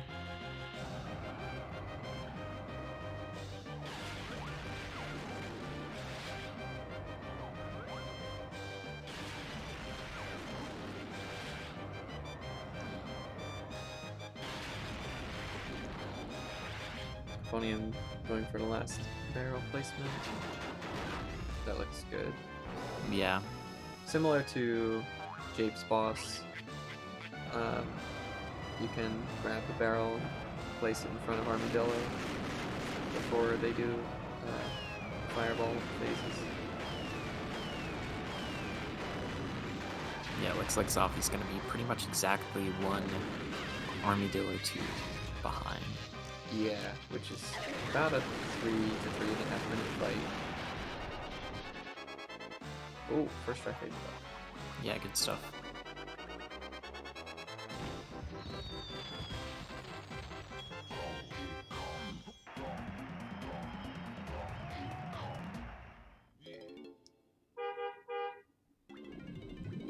Yeah, it'll be interesting.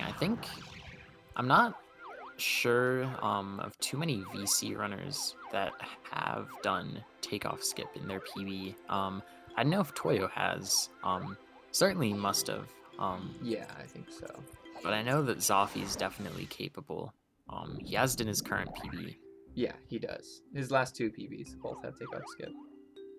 Yeah, so he knows what he's doing with that. So it'll be interesting to see. Oh, Auphonium goes inbounds for the orange damage version of this. Although, Yeah, knowing that she won't make it to the GBA if she doesn't get hit in the right direction, so takes another try there. Yeah, I'd know who that is, Adam. But I'd believe that they would have done it.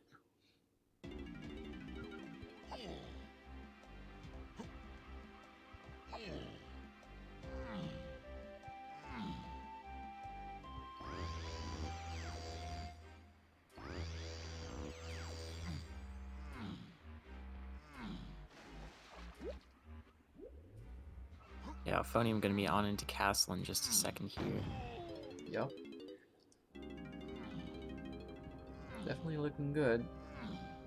I'd say outside of like Aztec going really horribly wrong, she's been playing pretty well for most of the rest of the run. Yeah, I would say so too. It's been good stuff. Zafi definitely had a rough factory as well. Yeah, But he's for definitely done fine as well. Yeah, I feel Oh like gosh. he's kind of matched Auphonium since Factory, but hasn't really been able to take any kind of a lead since then. Yeah, yeah.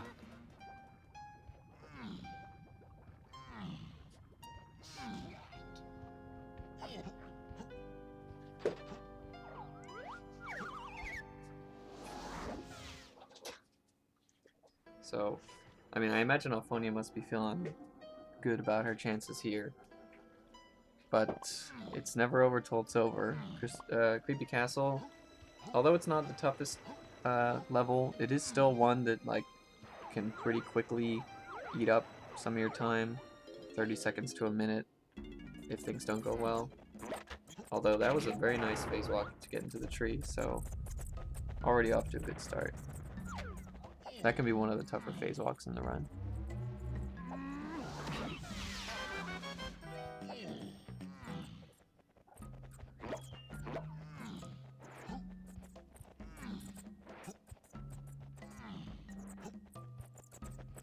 This is another one of those kind of roll at a wall and hope you go through kind of tricks.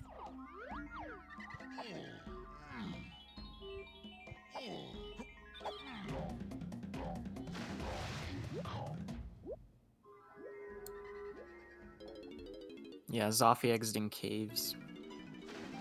Yeah, it looks like he's now game time like 2 minutes ahead. But, you know, meaning 3.5 minutes behind. Roughly. Yeah. Auphonium's gonna go for the backup crypt swim. Which I think everybody seems to have learned just from watching Toyo's run. Yeah. If you're not sure about Crypt Swim, this only loses like 7 seconds compared to that.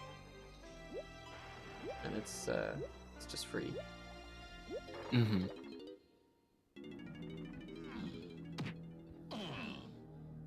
I don't think Auphonium rolled into the blueprint to get the sort of the knockdown damage. Okay. Yeah, so she'll just shockwave. shockwaving. There's a cool way that you could get that kill, where if you're dealing damage frames while the Kesplat to knock down, I think it's like it does damage for every frame that you're in contact with them, which is why you're able to like knock them down and do some like slaps while they're down and then kill them when they come back up. So I you can see. apply that here to like knock it down with your first roll and then sort of rub into it Whoa. on your second roll. Whoa! Oh, Zafi just- Xafication got the shortcut. Well, Yeah, not shortcut crazy. per se, but he got the You phase can't walk. see a thing. Yeah, he got a I blind guess kill. he's going for it right at the end. I think he knows that he needs to make up some time, and that's a great way to save That's a great way to do 20 maybe seconds, maybe 15. I'm not exactly sure how much time it saves, but it. Yeah, yeah. good stuff there. He's gonna save a think pretty it's- significant amount of time on just castle lag. yeah, I think at this point he's got to be only like 2.5 minutes behind. Because I know that when I check my sub splits in Castle, it takes about 2.5 minutes to reach Snides with Diddy. Nice phase walk from Zappy. Yeah, good stuff. Really, really good stuff. Except for Just a missing little that bit. switch 5 times. Yeah, that part wasn't quite the best. But yeah, Zafi really saved some nice time in Castle Lobby. And that's a risky move to shock or to phase walk into that gate with Diddy. Because if you just Yeah. get unlucky with the Kasplat, you very easily can get hit into the green goo. Mm-hmm. No! No! Oh, I can't believe it! How did that not hit the no. GB? Is he not gonna go back in for it? I guess He not. has He has other headphones. options. He Like can do shed. He can do Chunky Shed, but that hurts a lot to miss that GB. No. That's... I don't want to rough. call it too early, but I feel like that was his shot at the race. That's gonna make it really hard. Yeah, Zafi doing the little rub. So let's see him kill it with 1 peanut, hopefully. Yep. Yeah.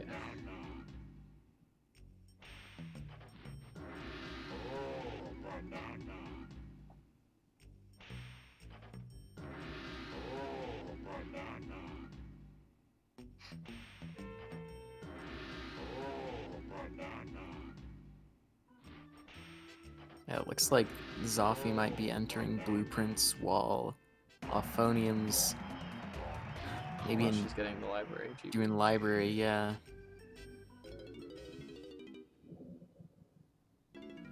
Zeffy's a little low in crystals too. He might Yeah, have to he get is. 3 inside the trash can. Whoa, Nice fast library library clip. Yeah. Oh man, I'm so sad that Zeffy didn't get the Castle Tree GB. I am too. I feel like I this am was too. shaping up to be still an exciting game.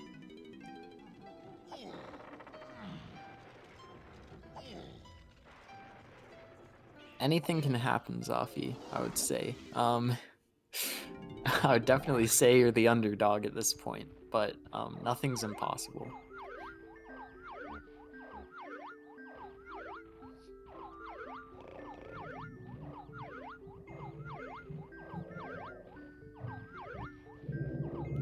I mean, Zafi already declared that he tasses and bots, so... Funny, I'm having some trouble with a phase walk. It's gonna choose the alternative, which is a mooncake here. There's one of these walls on the left-hand side that just doesn't have collision. You can reach it with a mooncake. It's a nice, easy way to get into any boss with DK.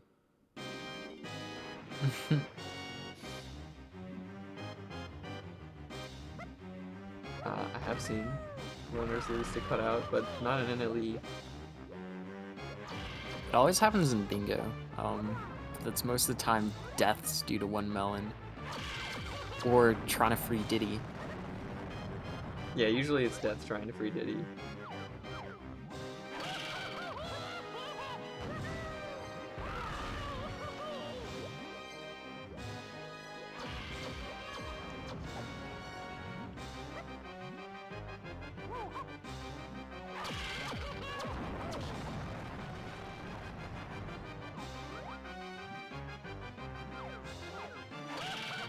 Yeah, the unfortunate 97 GB count from Zafi, but... Yeah, so instead of getting the tree GB, he'll get Chunky's shed. After... No, not after. Before the boss fight. Should be before, anyway.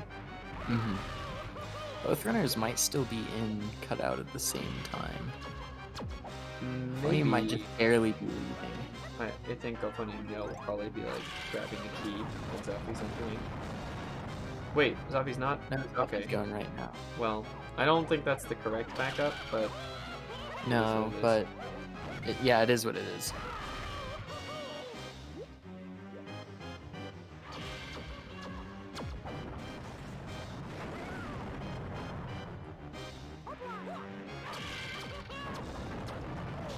The other GB choice that Zafi has is Helm Lobby with Chunky. But That one's so slow. I don't think that's faster than Shed. Might actually be sort of fast on BC just because Kremlin Kosh is pretty quick. I know N64 is just painful. Yeah, and at least if you do that one, like you already have to tag Chunky in home lobby, so Yeah, it doesn't waste any like movement to the tag. I see. Yeah, that's true. So I don't know for sure because I haven't really checked the timings of those things, but it's possible that he'll go for that instead of Chunky Shed. Hmm. I mean, he does have Chunky's headphones, but yeah, by nature of just going straight into cutout, it does sort of make maybe Helm Lobby the more favorable one. Auphonium's gonna have to. Okay, good. I should remember to ditch Lanky there before the last hit.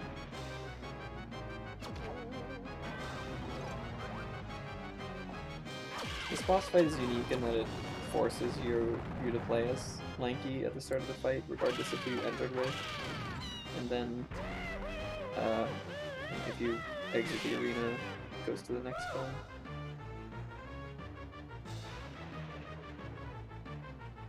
We intentionally want to leave with Tiny so that we can do the trash can GB right afterwards.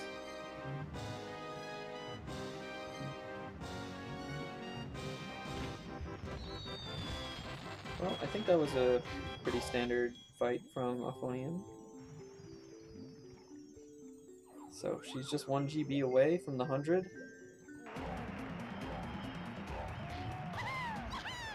Xafication 2 away. And he's almost on his final hit already, huh? Or maybe he's 2 hits away.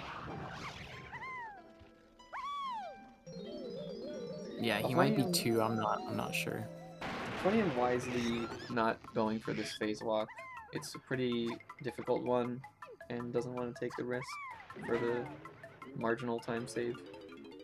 Mm-hmm. I've seen a lot of runners have a lot of pain from that phase walk, so I think skipping is the good idea. Yeah, I think it's a good idea too. Good kick slide too, to get close to the GB.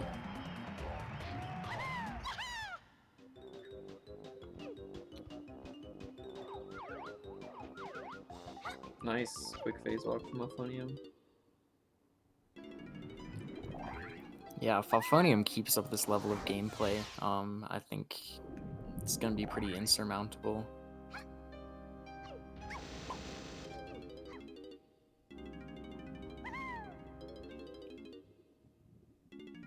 Man, I'm just thinking about how close this race would be if Xafication Yeah, I got the know. castle tree. I know. Okay, he's going over to do the shed, which I feel like he should have finished the fight with Chunky if he wanted to do this, but Yeah. not I exactly. wonder if he knows the phase angle inside the shed. The phase angle? What to avoid with Chunky? Mm-hmm. If you were to do it after the trash can? Yeah. I think it'd be an interesting strategy. The only problem is you need Tiny to monkey port up to home, so like That's true. you still have to tag Tiny in the lobby if you do it that way. Good dance skip.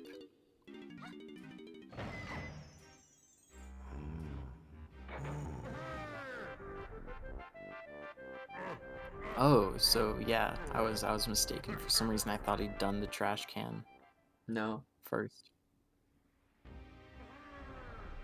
Yeah, I bet he's gonna go. Yeah, he's gonna go for the phase walk here. As Okay. far there's less lag on VC, which is the main thing that makes it really difficult on N64. Yeah, in general, like having to do different spacewalk timings depending on how laggy the area is something that's challenging on N64 because you have to adjust your speed of the spacewalk inputs. Mm-hmm. But on VC, you can just kind of like learn one timing and use it everywhere. Yeah. Wasn't paying attention, but yes, Auphonium did turn in 2 keys. Yeah. Oh man. Yeah, this would have been really, really close if Zafi hadn't missed.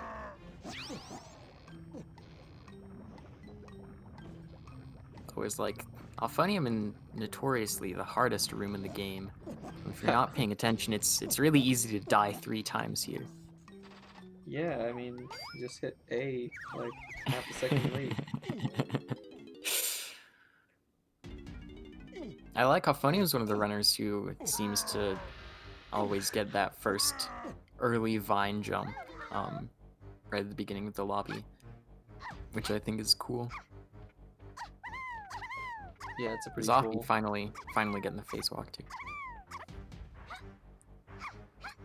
Alright, Zafi's about... I guess it's still probably about 3 minutes behind. Surprised think it isn't Auphonium- more, but... I guess Auphonium that's- knows how to do switch kicks, so Yeah, going for DK Helm.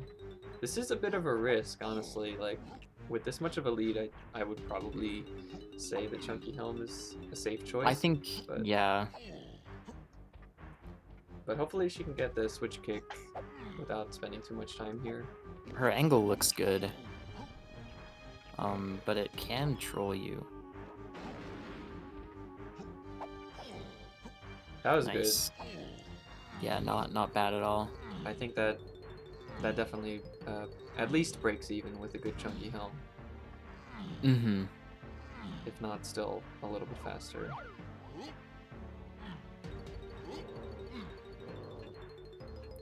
Good backflip.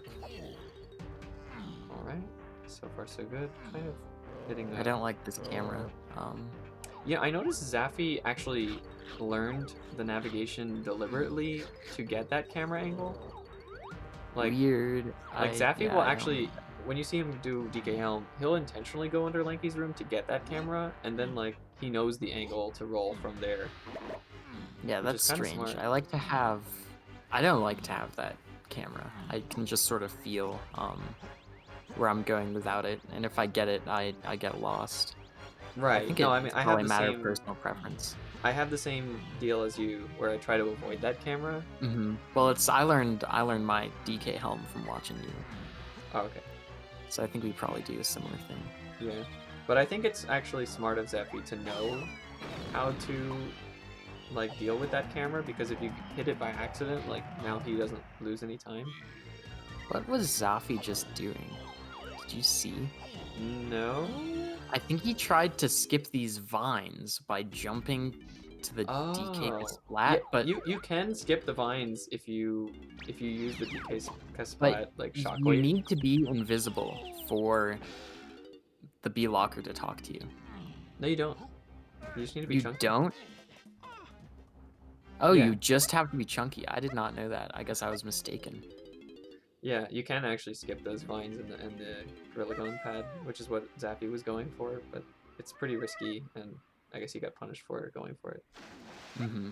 But nevertheless, he entering Helm just as Auphonium's leaving puts him at about 2 minutes behind if he gets a good Helm.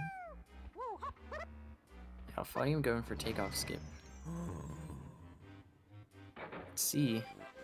Yeah, I think she feel like she this- really knows how to do this trick. Yeah, Auphonium's good at this. I do expect her to get it. Mm-hmm. Does that? She just turned in key 3. Did she No, accidentally she turn in the didn't get it. second key?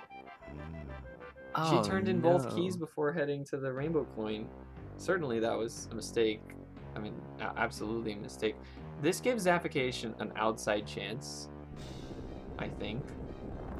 I mean, he's on his way to key 8. Yeah, see, look, Xafication rolled under Lanky's room and just Yeah, kept I going and saw made it that, perfect. yeah. Yeah. And he's Saving gonna us a go good for this time little backflip right into Terminal 2.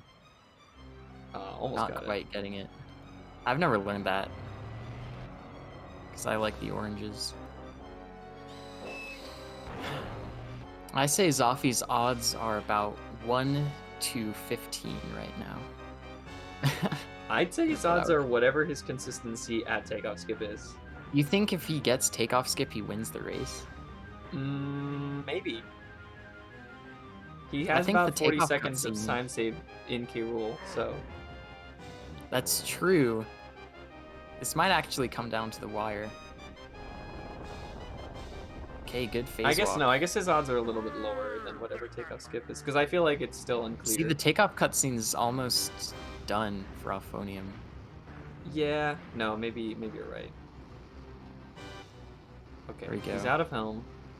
His All helm right. was honestly fine, just as good as Yeah, Auphonium's, if it not was better. pretty good. but you're right. By now the takeoff cutscenes. You know what? I think because I'm used to thinking of the time loss from missing takeoff skip being when you like, you know, fully go out of bounds and like hit the coin but don't reach it or whatever. Yeah. But since Auphonium turned in key 3 early, it didn't lose her as much time as it might would actually, yeah, it might actually. It be might a good actually thing. save her chances of winning because she turned in key 3 early by accident and didn't like go for the extra 30 seconds of trying to set it up. Yeah. Which is kind of ironic. Like if she had done the right thing but still failed it, she would be at a bigger risk of losing the race. All right. Come on, Zafi. All right, so he doesn't go out of bounds at the start. He's just gonna grab the coin. Oh dang! Nope. Not quite. Rip. Sad. It's very tough to get on BC. You have to input a frame perfect long jump shortly after picking up the coin.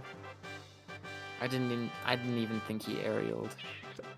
He aerialed but then landed and then did like another little jump, which I noticed he Oh. did that in his PB and it worked. So honestly, I'm not an expert in like how that works when you do the VC setup. But it looks like he didn't get a crouch this time. Yeah. So, oh well. But this was still a good showing from both runners, and there's Yeah, still for K. Rool to go. I mean, K. Rool is more or less a straightforward boss fight, but there's some time to be squeezed, or you know, saved or lost, depending on how well you play it. Mm-hmm.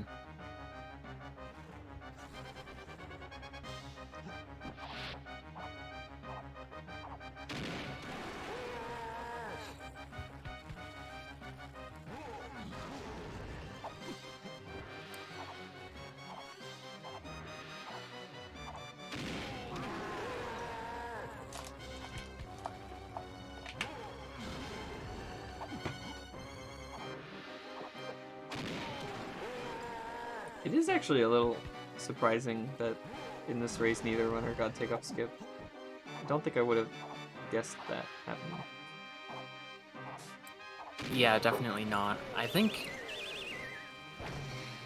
it's like a sort of catch-22 almost of Auphonium. Had she not accidentally turned in key 3 early, of course it would lose her more time if she failed, but I don't think she would have failed. Yeah, I think her odds of getting it would have been higher. Mm-hmm.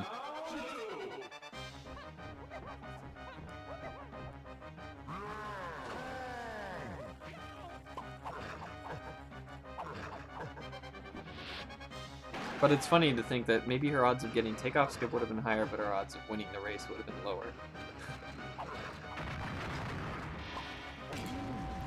It's definitely possible. Like it might, that's true. if you know exactly how far ahead you are, to the point where like you can choose to just turn in the keys and not go for it, and still like kind of guarantee a win with a Yeah. decent K roll. I have kind of wondered, like, with the way that trick works in this run, like, if there's going to be some meta that is, like, race-specific for how runners choose to tackle it. Plus, there's also, like, an option to skip the torch clip at the end and go run out the entrance for a shorter version of takeoff skip. Or, sorry, not shorter, like a longer than the full takeoff skip, but where you kind of force the Japes opening cutscene to play, and it's still faster than watching the takeoff cutscene, but Wait, you can just go straight for the entrance? I'm gonna need to practice that. yeah, it's a bit different, like but yeah, if you do the key turn in correctly, but you don't want to go for the torch clip, you can run out the entrance, and with good timing it'll play the Japes opening cutscene. Yeah, so it's the sort of half takeoff skip. Yeah, it's like a half takeoff skip. Because you still, after the cutscene plays, you're inside KLMZ and you have to take warp 1, then warp 3. But I'd say it's probably like 30 seconds slower than the full takeoff skip, maybe a little more. But that's Interesting. still like means it's, I don't know, like a minute faster than watching the takeoff cutscene or more. Looks like Auphonium's had a pretty good lanky phase so far.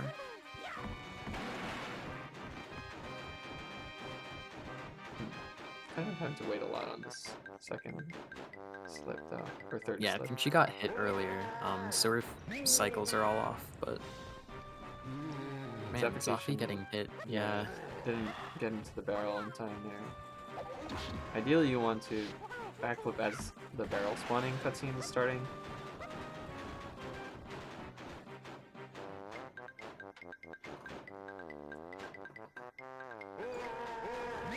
Diddy phase in particular can be quite a bit tougher on VC due to the less lag, because you have less time to move between the targets, or rather between the lights. Yeah, I could definitely see that. That's you- why sort of, it probably feels like the sort of timing for getting a fast light on N64, but for everyone. Yeah, pretty much. Just like having to rush. Yeah, not terribly clean from Zafi, but definitely could be worse. This is the cutscene that VC saves the most time on. Pulling the light off of Kirul's head.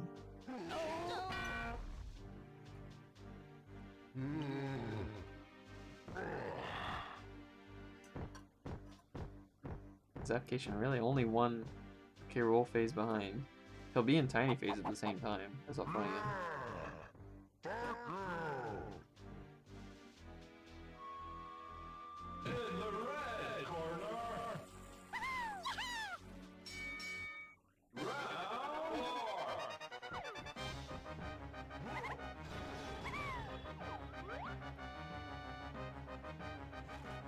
It's a pretty good first phase of Lanky. So let's see if Auphonium here can get the instant, like the ponytail twirl directly into the mini monkey barrels. That looks Yeah, good. this will be... No, it's early. Yeah, actually. a little low and a little early. Those can be tough. Yeah, Adam, this race is quite close. Uh-oh, Xafication must have missed a cycle in Lanky phase. I didn't see what I happened. hope it slips. That'll think it slip should. for sure, yeah. Yeah. But he did have to wait for Kirul to run around. I didn't see what happened, like why Kirul was in a different spot than usual. Okay. At least he didn't really have to wait on the last round. Mm-hmm. Yeah, we got a good second mini monkey entry from Auphonium.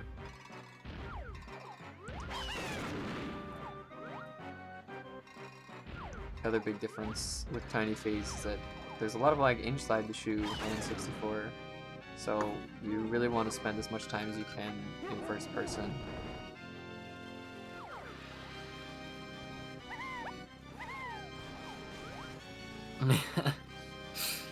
Yeah, Zafi's just sort of gone unconscious, autopilot for the rest of the run. But here's that cutscene. Look at that, pulling on the Kirul tail very fast.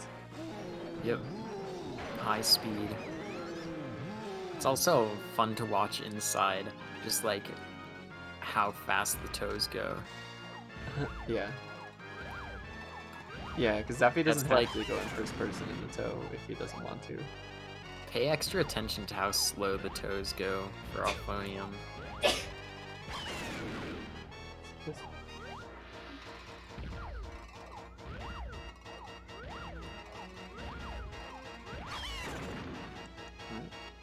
Nice third toe round from Auphonium. Xafication going into the first mini monkey barrel in the second round. Oh, no, a few more seconds. Yeah, this is another thing on VC is they're able to just like sit there and watch. Yeah, Auphonium's been like trying to avoid looking at all of K-Roll's shockwaves as much as possible, which cause lag. Yeah, we can see a sort of side by side, just for a brief moment there, just how insane VC is.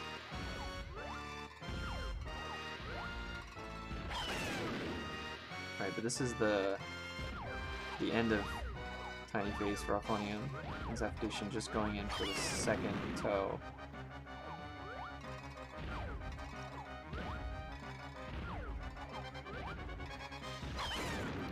I have the toe cycles memorized, Adam, but I always have toes.txt open because I don't trust myself. I don't use the text file or like any notes. Ever since I saw, I think it was a I should, GDQ or something, of like Glorious roasting people who use toes.txt, then proceeding to have like the worst tiny phase I've ever seen. Sort of like convinced me to use it. I probably should use it, but I don't. I just like occasionally if I haven't played K-Roll in a long time, I'll mess it up. Yeah.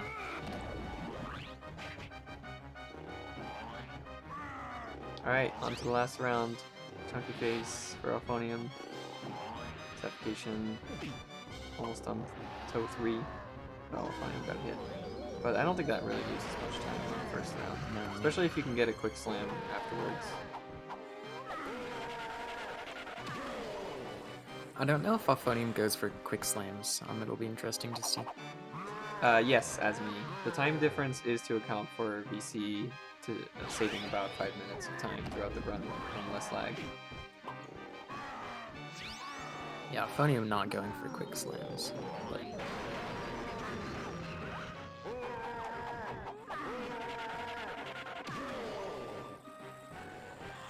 I'm not actually that convinced that quick slams save much time, because I feel like they put K-Rool in like a worse cycle by the time you reach the third round. But I think it depends. you need to do them right, I think, and have the movement right. But I've never really noticed anything too bad.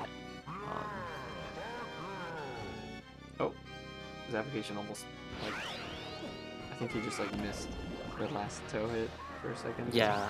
Threw the orange too early. Auphonium is on her last step. She's doing some backflips. Gotta do a primate punch. GG! Right, let's Auphonium drag is her. our winner. Xafication not far behind, just starting Chunky Phase. GG. GG Auphonium. Congrats.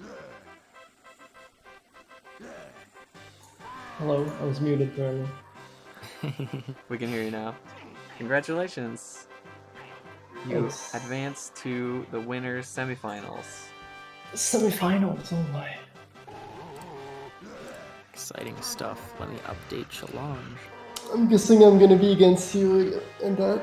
I guess it's up to see I still whether have to do Doughboy a beats you or race. not. Yeah, I have to do a race tomorrow with Doughboy, and then we are we would meet in the winners semis if I win. I'd love to see an upset, that'd be cool. This race was pretty exciting. It was funny because like you guys were both playing really well in Japes, and then Xafication, and you both had a really bad Aztec. So you were still like kind of on the same pace after that. I lost 3 minutes to a single trick. Yeah. That was so sad entering the Llama Temple. I don't really know how to do the roll in the back, so like I tried to do the kick like on top of the temple, but it never worked for some reason. It was so annoying. So I just kept trying to phase walk, but it would still never work, and I don't know why. I swear this is the hardest phase walk in the run, and I have no idea why. Yeah, I don't know. It was like Aztec is just really that kind of level that really makes you question your phase walks because there's so many back to back. Yeah, and then I lost water height inside down the temple. That was weird. Yeah. So I think Xafication fell at the start of production room. Oh wait, he's about to be done. All right, Yeah. GG. Xafication finishes under 2 minutes after Auphonium. GG Xafication. I think you played well. You kept it close the whole time. If a few things went your way, this could have been a different race. Yeah, I mean, nothing went their way for both of us, I don't think. Yeah, Uh, rough stuff just sort of seemed to compound. Zafi turning off his Wii U. Oh. oh, I thought you We're gonna get just Zafi stopped here here. for a little post-match.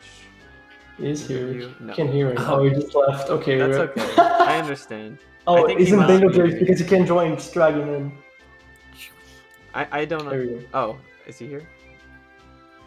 Oh, Morning. Morning, Xafication. Well, Maybe it not. was very, very nice to watch both of you do your runs. The middle game was very solid from both runners. I'd say like Galion, Fungi, Caves. There were some scary moments, of course, but you both, got through them all without many mistakes. And Xafication really was closing the gap until Castle, where he had to make up the GB from missing the one Castle tree. Oh yeah, that's But true.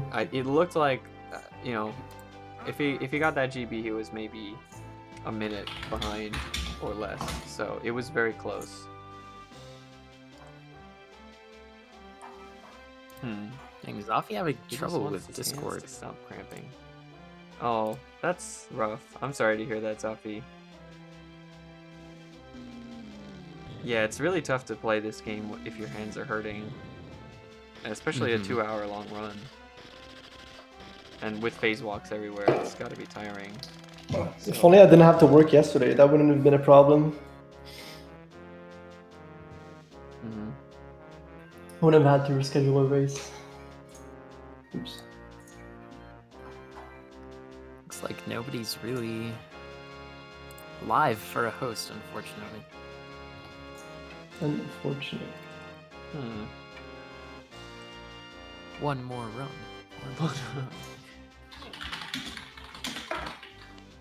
Here, I'll do the Galaxy Brain move, go live and host myself. That sounds. Are you actually gonna do that? Oh my god. I don't think I have time for an NLE run. Well, okay, it's... Yeah, it's funny. Actually, I might would- actually Oh. have time. You can drag Zafi now in.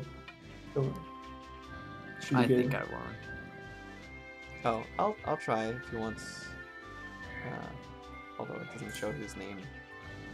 Oh wait, there it is. Yeah. I'm loud. Nice. Wait, I can't drag it that far. Why?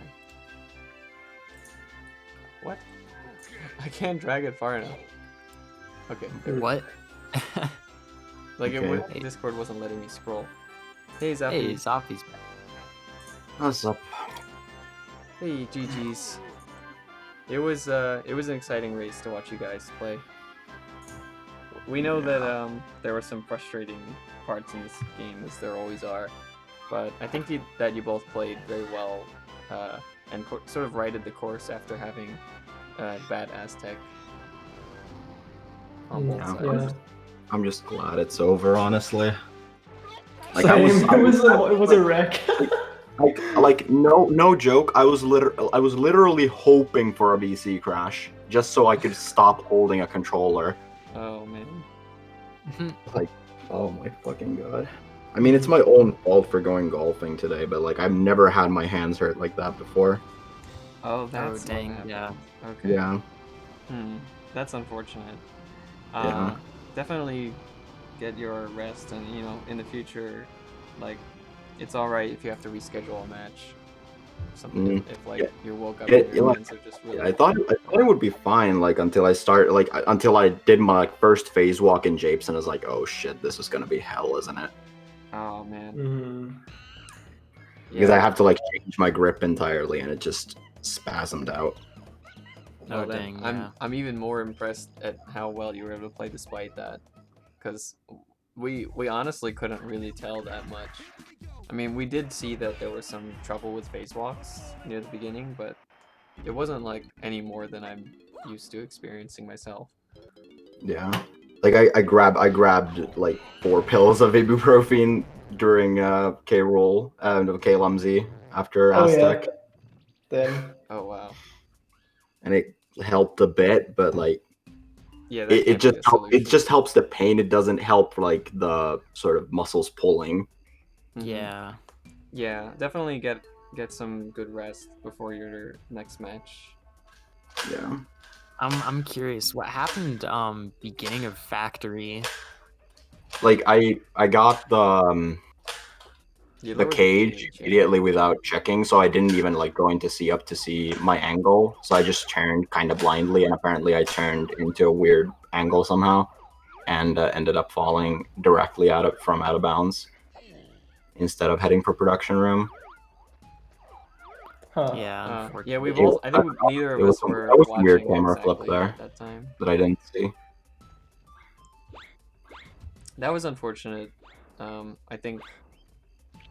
Yeah, there was like a lot of little things that, if they went a different way, like could have been a very close race.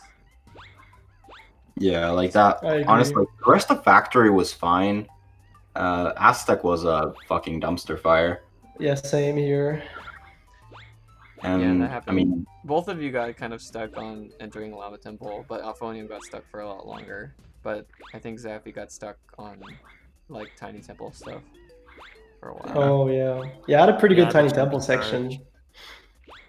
and Japes Oh, 2 was charge. fine except for me pulling in and like me just becoming Doughboy in Underground and completely forgetting how to skid jump. Yeah, that's accurate. I swear, skid jumping when there's a pit next to you is harder for some reason. Yeah. There's also like the craziest Kesplat shockwave avoid from Auphonium in the beginning of caves. Like I don't know how you didn't fall before hitting Warp 5 there. Wait, Who, where? me? That was insane. Oh yeah, that was the weirdest thing. Like I don't even know how I went above that shockwave and then I was able to stack Warp 5. Yeah, like so basically Interesting. you landed as the shockwave was coming out, and somehow got like a kick, or no, what, not a kick, but like a running attack jump aerial out over the shockwave and like sort of swerved back onto the platform to hit Warp 5. Yeah, I was like, okay, I need to tag Warp 5 now so I don't regret it later. And then I actually did. It was something else. Yeah, and then fell Actually- afterward somehow. But... Yeah, yeah, because I shockwaved again. That's why. Oh yeah. I got a 1550 caves even after that start. Yeah, I think both of you had good caves. Although there was one thing that was kind of strange from Xafication, where the camera in the chunky gun skew section, the ice shield room just like would not load for some reason, and Yeah, like it was loading the room, but then the camera got stuck inside and I couldn't turn it, so I like tried to get it focused on the snide room again, and okay, got it there, and then it deloaded the room, and I like just trying to turn the camera, I ended up playing the instrument on accident. That was great. yeah, that was like a real game trolling kind of moment with the camera. Yeah, I was too far like left from Snide's. Like if you look at like from Snide's room, I was too far left, so the camera got stuck in bounds. Oh, I see. Yeah, I've been having like weird trouble like having Chunky deloaded there out of nowhere lately. Huh? Like before getting the ice shield clip, or Yeah, like I don't know. I don't think I've changed up anything about the setup, but somehow Chunky's not loading. I don't even know what that's based on, but it's something. Not sure. Anyways, Yeah. I guess we can finish the stream unless you guys have any other things to No? Yeah. mention. Yeah, I don't think our next matches are settled yet. No, neither of them are. I mean, you guys are the first round 3 winners side race to finish. So I will have one with Doughboy tomorrow, and then like that will set for Auphonium's opponent, and then Xafi will have to wait for MCAT, AD, and Olindor to play. Wait, what's going on? That's so weird. Wait. What's happening? You're like stuck on a box. No, I'm like trying to aim at Candy, but it's not working. Like the. Oh, it's like moving it across? Like it doesn't Yeah. let you look directly at It it. literally doesn't let you aim at her. Wow. Is this an actual thing? That is really That is bizarre. an actual. Okay. Is it because of where you're standing, or does that happen Yeah. no matter what? It must No, be I think it's like- because of what I'm saying. Okay, gotcha. That's funny as hell. Yeah. Just the way it happens to line up. with Someone the clip AD this and pointer. send it to Tudos.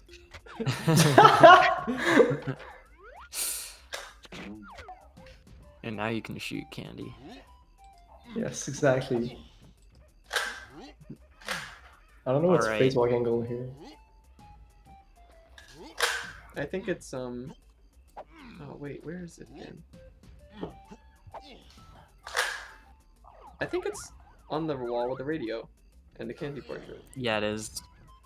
Oh, this one here. No, opposite one. Oh, where am I? Like the top of the room. Oh, here we go. What's up, Squawks? No, not the gramophone, the radio. Yeah, there you go. Oh, There you go. Alright, it's been fun. Unfortunately, I don't think we have a solid raid target at the moment, but Yeah, that's okay. you can just You cut guys stream. enjoy the rest of your Sunday. Remember, it's Mother's Day as well. Yeah, that's true. Yeah, Hey, Auphonium streaming, DK. You can host her. of course.